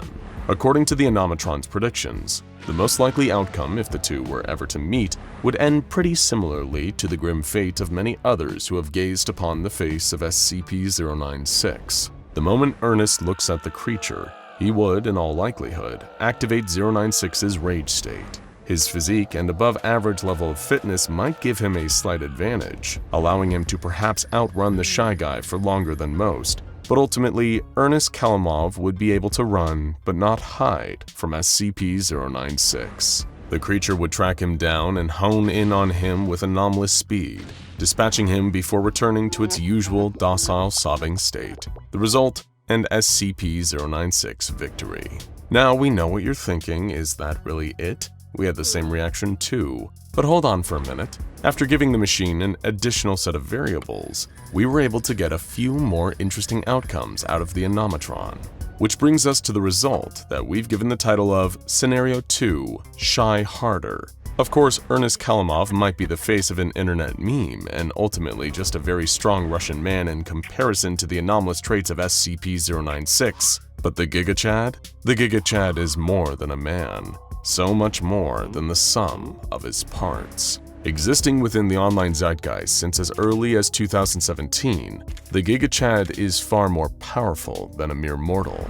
He doesn't just represent idealized standards of over-exaggerated masculinity like the action movie heroes of the 1980s. The GIGA Chad embodies those ideas. He is the very notion of a physically perfected human specimen given form. You may not like it, but peak performance doesn't even come close to the GIGA Chad, and neither does SCP-096. Even at the top of its game, the creature quite literally pales in comparison to its imposing opponent. In Scenario 2, Shy Harder, the Anomatron 6000 predicted that if the two were to meet, the scales would tip in the complete opposite direction from the first outcome. For that was SCP-096 against the man, but against the meme himself. Well, this fight is no contest. As a matter of fact, it's hardly even a fight, certainly not a fair one, and instead is more of an execution. From the moment the unstoppable tower of muscle and perfect angular jawline that is the GIGA Chad clasps eyes on SCP-096, it's practically the beginning of the end. The Shy Guy doesn't even lift, bro. But GIGA Chad can bench 1 million times his own body weight in his sleep. So when SCP-096 comes racing towards him, intent on killing him just for looking at its screeching, wide-jawed face, the GIGA Chad does what the GIGA Chad does best. He lifts. Grabbing SCP-096 with ease as it comes to him screeching, GIGA Chad casually hoists the creature off the ground. Although he's only using the tiniest portion of his immense and infinite strength, it's more than enough force to send the Shy Guy soaring upwards, crashing through multiple ceilings as it's sent hurtling up the numerous floors of the Foundation facility above. Of course, being lifted is hardly going to kill the Shy Guy outright. The creature is known to be invulnerable after all. But it's not like GIGA Chad can go down easily either. Don't forget, this is no mere mortal, but an internet meme incarnate. And on the internet, nothing ever dies. His perpetual existence as part of online history aside, the GIGA Chad is so strong that no doubt his abs could withstand the firepower of any conventional weapon. Realizing that even if it could reach him, it couldn't even scratch the GIGA Chad, SCP-096 would undoubtedly begin a downward spiral. The Shy Guy is a creature so insecure in itself and its appearance that it kills anyone who so much as glances at its face in photos. So being presented with the living embodiment of an idea it could never even hope to attain, the biceps, the perfect right-angled jawline, it's all too much. Sending SCP-096 into a complete meltdown, the creature would be neutralized once and for all by the very existence of the GIGA Chad, resulting in his victory. Okay, so we're 1 point to SCP-096 and 1 to GIGA Chad, and most people would maybe consider leaving it there, but not us. We wanted more than that. You see, we quickly realized that the Anomatron's second scenario was based on a lot of earlier iterations of the GIGA Chad meme. Don't get us wrong, that version of the Ultimate Man could still easily destroy the Shy Guy. But around March of 2021, the infamous photoshopped images of Ernst Kalimov started to be used in slightly different formats. That's the thing about memes. They're not only immortal, forever logged in the ancient texts of the Wayback Machine and compilation videos here on YouTube, but memes are also adaptable. They can evolve and change, finding new variations as time goes on. As such, the average fan versus average enjoyer meme saw a new use of the Giga Chad. Before the Giga Chad, this notion of the ideal ultra-masculine specimen was based on, let's be honest, some pretty outdated ideas about what it means to be a man. After all, it takes more than muscle to be a man. Not every man or masculine-presenting person has to work out until they're built like a brick wall. Perhaps the real measure of a man is how sincere, sensitive, and supportive you can be, as well as standing by your interests rather than caving to old societal standards of masculinity. And after we updated our data, the Anomatron 6000 was able to give us a new revised outcome, or what we like to call Scenario 3, the average SCP-096 enjoyer. In this projection, the Giga Chad's true strength isn't just his masculine physique and his unattainable standards. Instead, it's, in part, the inherent adaptability of his status as a meme, but also his compassion. Just like before, he's more than able to resist SCP-096's attacks, and the creature's insecurity comes out, put on full display when presented with Giga Chad's sharp jawline. But rather than overcome his anomalous adversary by fighting him, this scenario sees the Giga Chad comforting the Shy Guy. Through calm empathy and words of affirmation, he reminds SCP-096 that true acceptance of oneself comes from within, and that message strikes a chord with the creature. In a turn of events none of us saw coming, the Giga Chad offers to help SCP-096 overcome his crippling and deadly sense of insecurity. The pair start using the on-site gym together, after hours when there aren't any innocent Foundation personnel around. There, Giga Chad not only offers to introduce SCP-096 to an exercise regimen, if that's what the creature wants, but also helps the Shy Guy work on his confidence. They form a friendship, with SCP-096 taking a liking to working out, not because it wants to be buff like its new friend, the Giga Chad, but more so because doing so makes it feel more comfortable in its own skin. SCP-096 gradually starts to like itself more, even eating healthier thanks to Giga Chad's advice. Eventually, the Shy Guy begins looking far more content and even starts to develop self-confidence. It's not often that a story involving SCP-096 exists with the creature getting to achieve some semblance of happiness. Well, there is one that comes to mind. The very same Shy Guy story that sent us on this particular streak of pitting it against the Giga Chad in the first place. But what if we put them together? Would coming across a refined SCP-096 spell the end for the Giga Chad? Or would the muscular, masculine meme undo the Shy Guy's previous happy ending? Well, according to the Anomatron 6000, neither. When we last left him, after being turned into a handsome 9-foot-tall man, SCP-096 had just started going by the name David. SCP-978, the desired camera, had been used to photograph the refined Shy Guy. It showed him holding hands with the Foundation scientist responsible for his transformation, who had studied the new and improved SCP-096 in great detail. She had quite the understanding of him, but perhaps the photograph from the desired camera was more of a metaphor, and what SCP-096, or David, really desired wasn't specifically the researcher who'd studied him, but a partner who understood him, someone to call an equal. Enter the Giga Chad. According to the calculations made by the Anomatron, the embodiment of ultimate masculinity, both strong and sensitive, came bursting into the Foundation facility.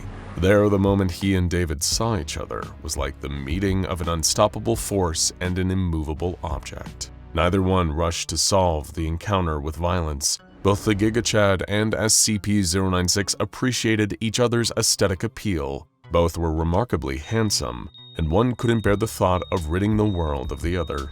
Instead, it was love at first sight. Both David, formerly known as SCP-096, and the Giga Chad fell head over heels in love with each other, and looking at both, it was not hard to see why. They were a pair of fine, perfectly chiseled fellas, and they instantly hit it off. The newly established couple enjoyed each other's company, spending time in deep conversations, SCP-096 introducing his new partner to his friends at the Foundation, while GigaChad was comfortable with his own masculinity to express his feelings towards David without fear or judgment. No relationship is perfect, of course. For a short time, a sliver of David's old self re-emerged. The shy guy in him worried that perhaps his relationship with the GigaChad was based purely on both of their extreme good looks and was nothing more than superficial. But by being an embodiment of healthy, idealized masculinity, the GigaChad was able to sense something was wrong with David, and rather do the insecure thing of letting it fester, he addressed it directly, and they discussed the issue in a healthy, mature, and constructive way. Not just so they could put SCP-096's worry to rest, but so that both of them could further strengthen their relationship and grow as people. And of course, GigaChad wasn't just attracted to SCP-096's refined good looks. Far from being superficial, he recognized that David was a complete person, beautiful both inside and out, and loved him as a whole, not just because they were both conventionally attractive on the surface. SCP-096 and the GigaChad stayed together for the rest of their lives, or as we decided to name this fourth scenario from the Anomatron, Happily Ever After.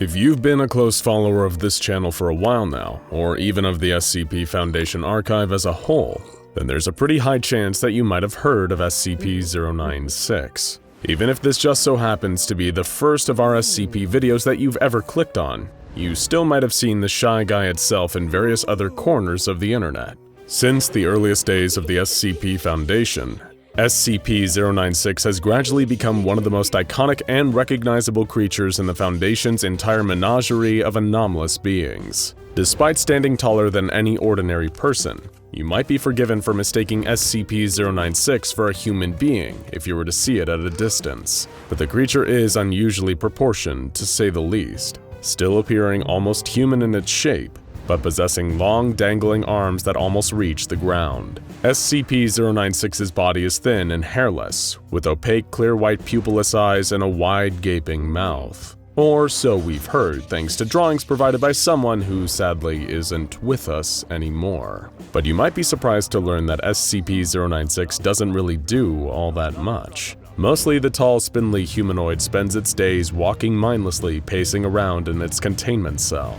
Sounds like most days in a college dorm during lockdown, right? That is, of course, until someone dares to look at SCP-096's face. It doesn't have to be directly either. It can be something as simple as glancing at a photo or watching a video of the creature. But the moment it is seen, the exact second it is perceived, the wiry monster will know. Having its face viewed in any way will cause the Shy Guy to really live up to its nickname.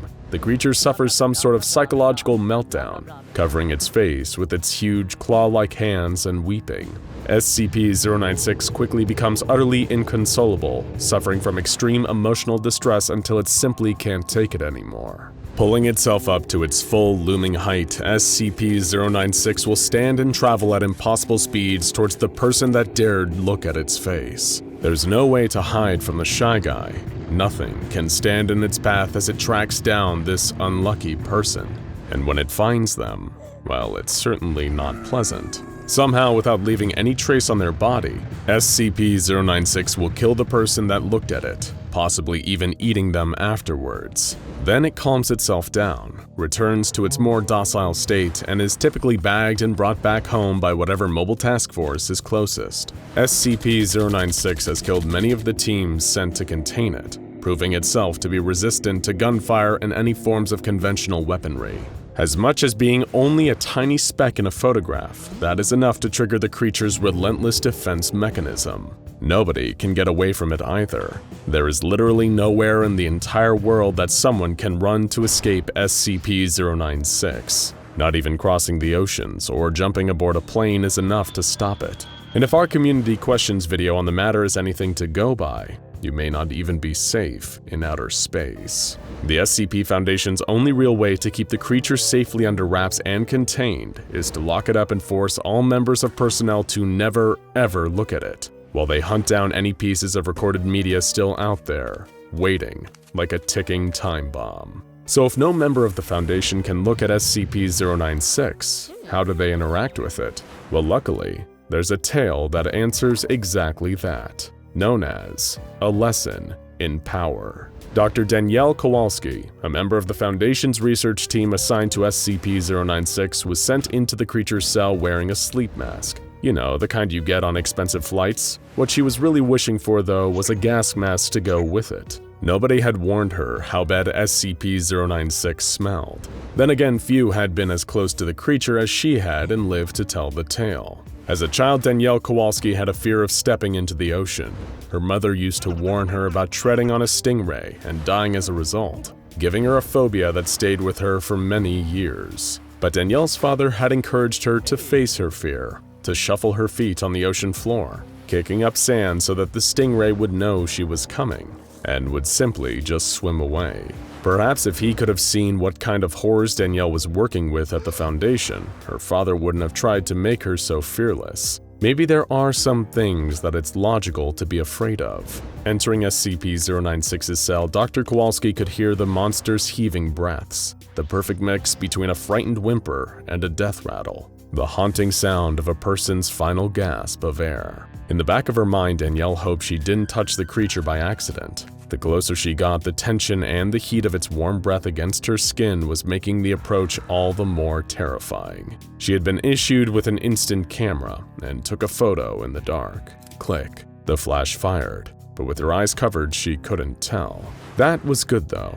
That was the point. If Danielle could see the flash going off, she could see what else was in the room, and that would put her in even more danger. She was locked in with a kind of stingray that wouldn't swim away, even if it knew she was there. Slowly, Dr. Kowalski began blindly photographing the cell around her, stuffing each freshly printed photo into her pocket as the camera spat them out. Over the span of 45 minutes, she took a series of pictures of the entire cell until the film in the instant camera had run out. Danielle knew that she would probably only need one picture, but better to have more just in case. Luckily, none of her Foundation colleagues were around to tell her how insane what she was doing actually was. They were all preoccupied, preparing the site for its first official visit from the FBI. This all took place after what was known as the Broken Masquerade had taken place. Essentially, knowledge of the SCP Foundation and its research into the endless stream of anomalies it had contained was all made public. People knew the truth now, and the Foundation found itself in the one place it never wanted to be: the public eye.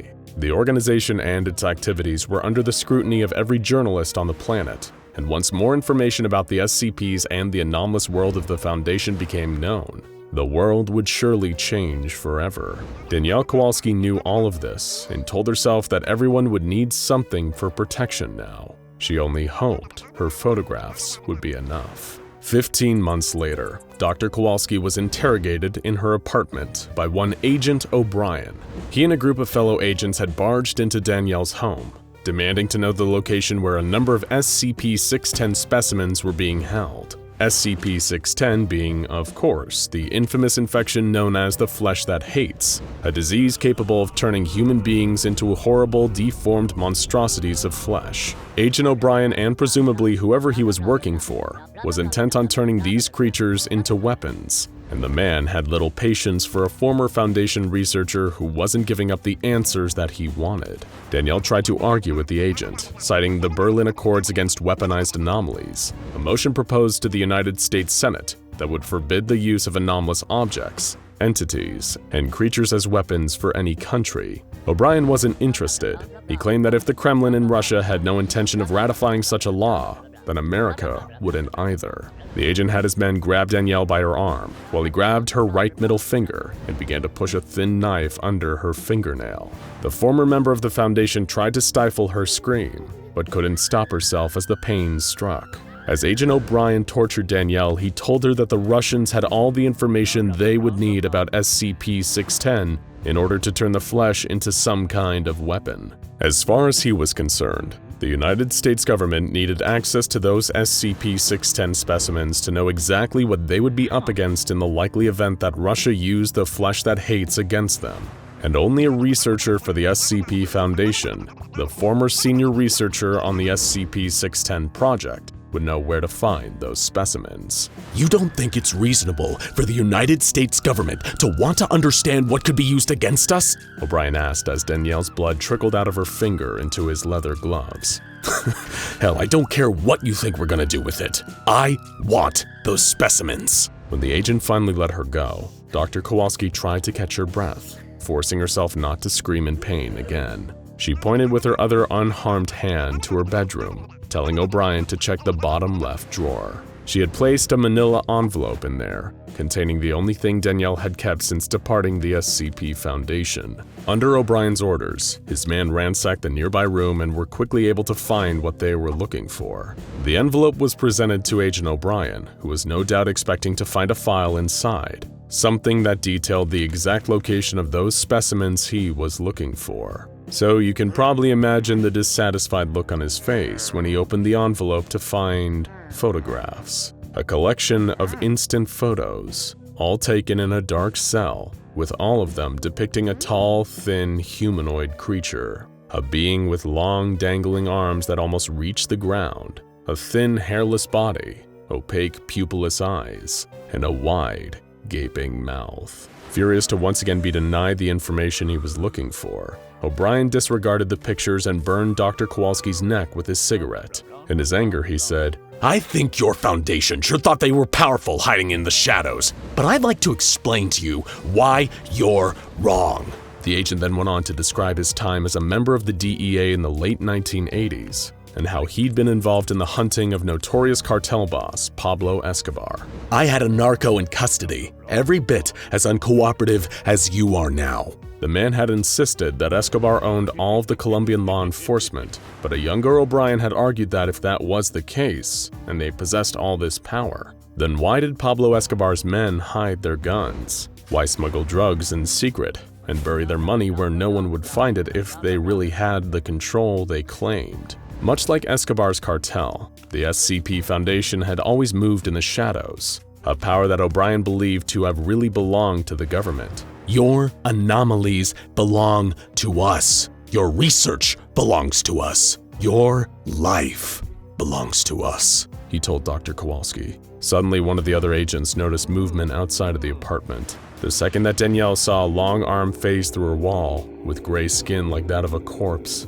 she snapped her eyes shut. O'Brien and his men drew all their guns and opened fire on the monster that had walked through the wall as if it wasn't even there. All the while, Danielle Kowalski kept her eyes shut. The sounds of screaming and snapping bones and a sickening slurping noise filled the air, but she made sure not to look.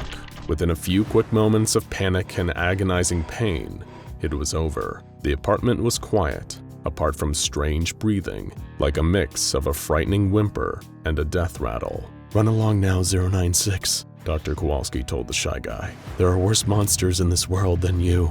The SCP Foundation's hallowed halls have been the site of many great and puzzling mysteries. Among them being, who was the true creator of SCP-173, the neck-snapping sculpture? What are the secrets that Dr. Alto Clef is keeping about his past? Who are the true 7 children of the Scarlet King?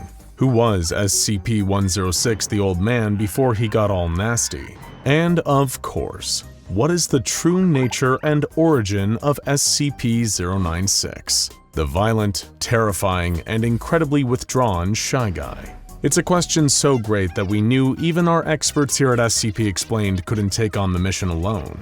That's why we pooled the resources of you, the loyal viewers of SCP Explained, to find the answer. We made a community post asking for your personal theories on how the Shy Guy came to be, and you didn't disappoint, sending in a cavalcade of curious conjecture that we just can't wait to explore. So let's hop right in and see what all of you had to say. Here is Puffy Shade's theory. He was a lost British D-Class named Martin McGregor on a risky experiment in Colombia regarding SCP-1290. A D-Class prisoner was teleported to an unknown mountainous location after a malfunction in the device. He stayed there for 37 hours before dying of his bullet wounds from being shot by foreign soldiers. Wherever the D-Class was teleported to was a foreign country not welcome to outsiders. As we know, there have been some SCPs that have escaped the grasp of the Foundation. The Foundation has located them, but never been able to see or capture them. Continuing with the story, it is speculated that one of these entities that is still undiscovered had the power of necromancy.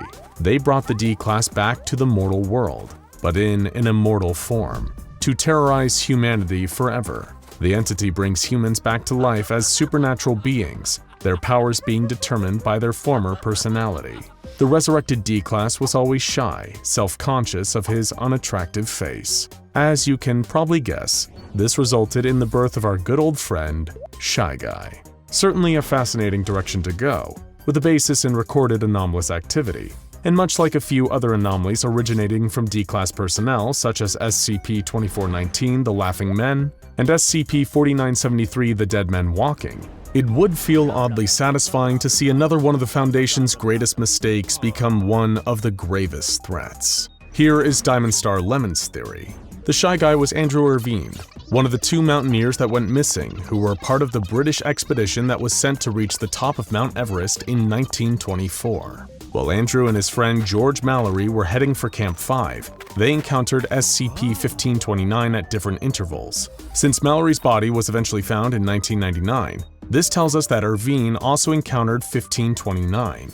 Irvine constantly rejected 1529's offers and eventually developed a defense mechanism, where he gets aggressive and attacks SCP-1529. In return, 1529 prolonged his life by years to make him suffer every single minute. His skin turned white due to constant exposure to the sun, and he took all of his clothes off due to hypothermia. This is confirmed because Mallory's body was just as white as Irvine, and a letter he sent to his family says that Andrew became very shy and barely speaks, and he eventually disappears. Mallory then encounters 1529 and punches him in the face, and then Mallory falls unconscious, leading to his death. Meanwhile, Irvine loses his sanity and has his body disfigured, and his hands developed claws for better climbing. This is another popular theory, which has its roots in pre-existing anomalous knowledge. The horrific tortures by SCP-1529, the Mountain King, against Andrew Irvine is believed by many to be the root of the Shy Guy's creation. Of course, we can't know for sure, but some compelling evidence undeniably points in this intriguing direction. Here is number 1 Tryhard's theory.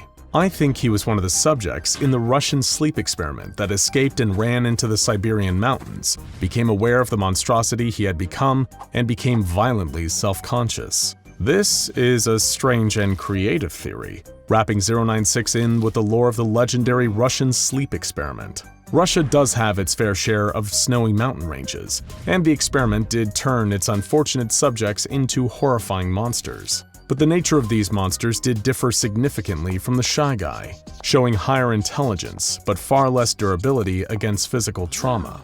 Here is Avery Spencer's theory. I have wondered if perhaps he was part of an almost Dyatlov Pass incident and was the sole survivor. Being in such a position, he was forced to eat his comrades. He then took on almost Wendigo aspects, but instead of the bloodthirsty feelings most got, he became so ashamed of what he did, he can no longer tolerate someone looking at him. This is another incredibly interesting theory that has its basis in both Russian legend and real-life history. There have been a number of events in the snowy mountains of Russia, much like the Dyatlov Pass incident, which have left high-altitude tragedies in their wake. One of these traumatizing its victims to the point of them turning into an anomalous creature like SCP-096 definitely doesn't seem out of the question. Here is Kriakol's theory. Shy Guy has no face. His face does not exist. Not in the sense that it's just smooth skin, the face is actually nothing. He is a body and mind directly attached to a pattern screamer.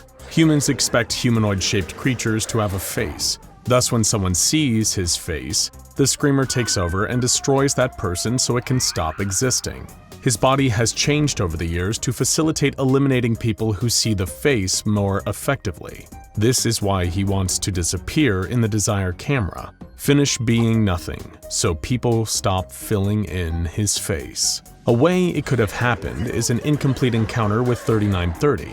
The one who became the Shy Guy leaned in and just his face ceased to exist, though he probably would have already needed some anomalous traits to survive that. This is another extremely original and interesting theory based in pre-existing anomalies. Of course, there's no real way to prove that SCP-096's face isn't a pattern screamer, given that to look upon it is to court death, so we may just need to take your word on this one.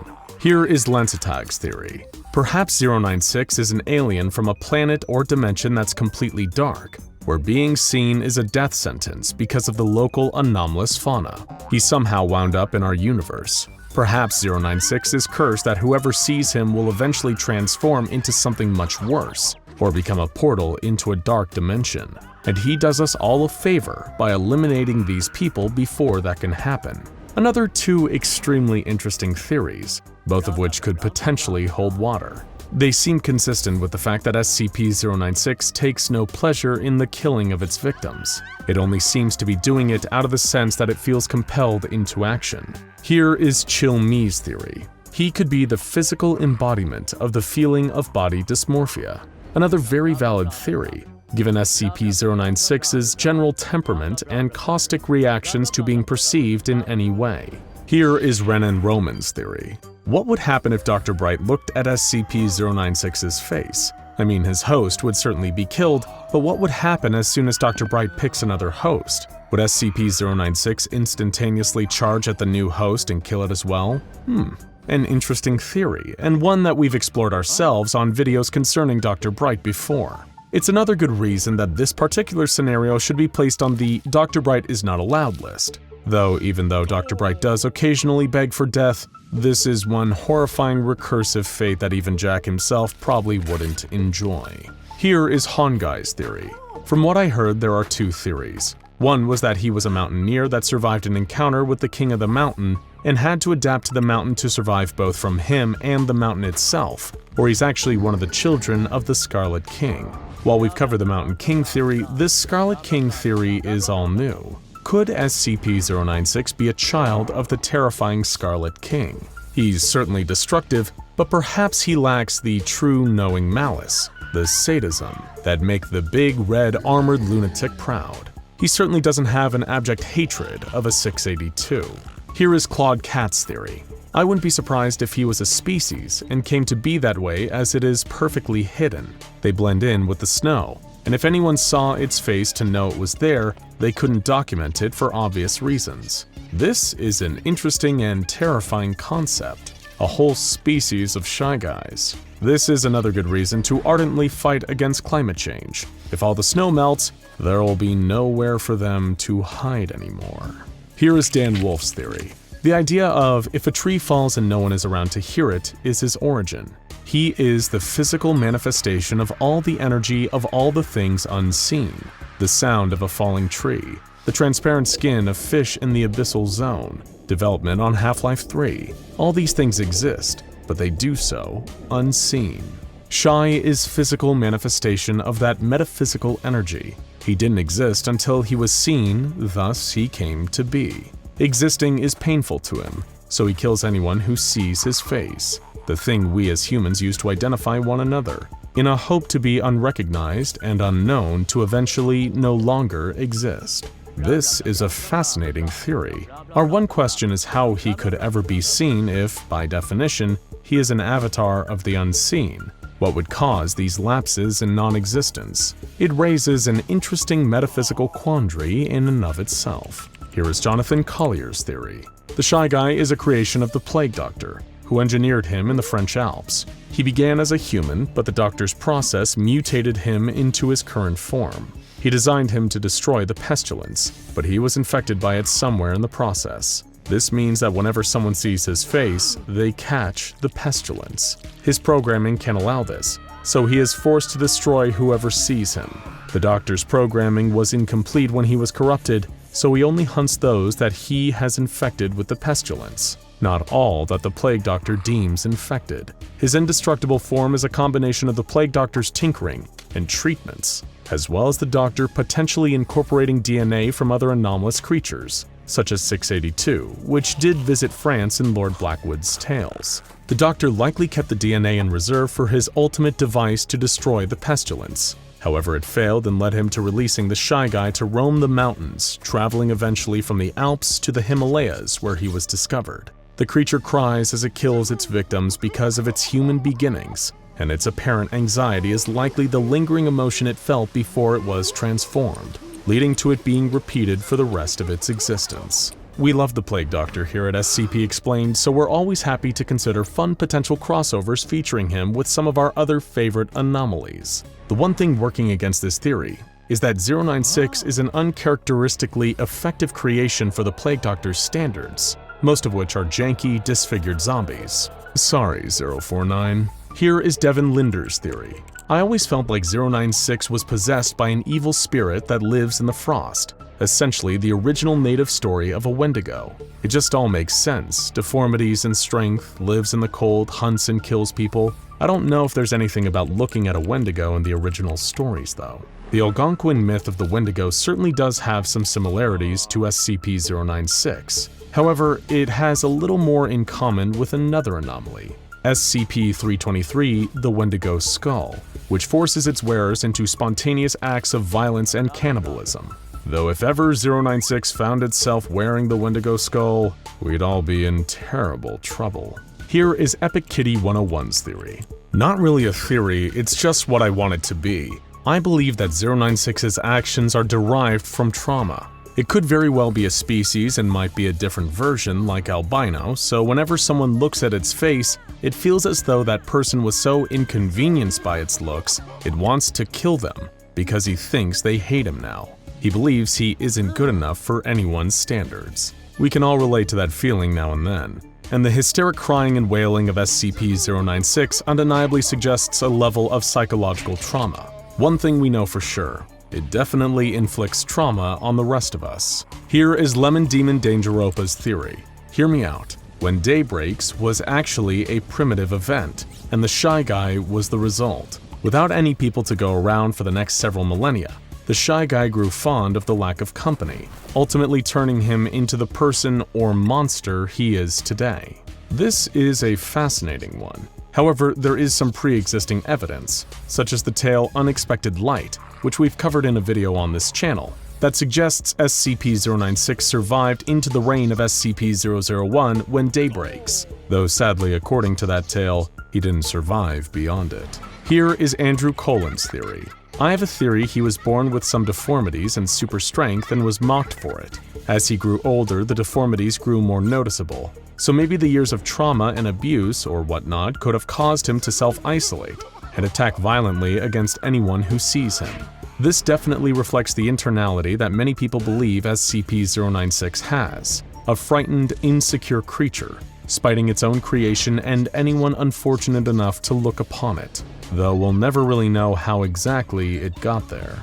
Here is Stripey Socks 101's theory. He could have been one of the SCP-1000 instances, but born hairless and unable to think, so was abandoned by its parents. Another good cross-anomaly connection. However, 096 is significantly more durable than any member of SCP-1000, as well as having far more freakish proportions, so it's unlikely to have any real relation to this advanced species of apes. Here is Blue Iblis's theory. Well, based on his height, his reaction to his face being seen, and how quick he is, SCP-096 is literally just an IRL Enderman. They're both tall, they're both able to move quickly, and become instantly pissed if you look at their face or eyes. This probably means 096 is maybe from another dimension, but it's just a theory. We might dismiss a potential Minecraft influence out of hand, were it not for the existence of SCP-4335, also known as a Welt in the Crucible, an evil Minecraft monster. However, this monster was actually the one responsible for the Endermen in Minecraft due to a Foundation-inspired patch, sadly invalidating this theory. Here is James Bevan's theory. My theory is that the Shy Guy is a demon summoned by a cult that dwelled in the mountains. They hoped to control him, but were unaware that the entity reacts violently whenever anyone sees its face, and all met a grisly death. SCP-096 is undeniably rather demonic, so we couldn't argue with this theory on that front. It's also very likely that any cult who unwittingly summons him without the knowledge of his primary anomalous effect would meet a truly gruesome death at his claws and teeth. So you may be onto something here, James. Here is Harrison O'Leary's theory. Well, when he left the Mushroom Kingdom, he obviously lost his mask and clothes. The idea that the Shy Guy is literally, well, a shy guy, is certainly an intriguing one. Though how 096's long, gangly body could fit in those tiny, compact outfits is an open question. If only researcher Mario and researcher Luigi would take some time off of their extremely busy schedules to help us out with that one. Oh no! Oh, not Luigi time. Here is Roninsky's theory. He was a very handsome man who was experimented on, and now goes into violent fits of rage when people look at his now disfigured face. Is it just us, or is the idea of a strangely handsome SCP-096 somehow even more disturbing than the one we already have? Just feels so unnatural. Which one of these wild theories do you think was your favorite? Do you have a stunning revelation we haven't covered here? Feel free to let us know down in the comments. And of course, keep an eye on our community tab for fun new questions if you too want the chance to be featured in a video like this in the future. Now go check out SCP-096 Shy Guy Escape, Incident 096-1-A Containment Breach, and SCP-096 Look at a Picture of Shy Guy in Space, The Shy Guy Questions and Theories, for more of this singularly enigmatic anomalous introvert.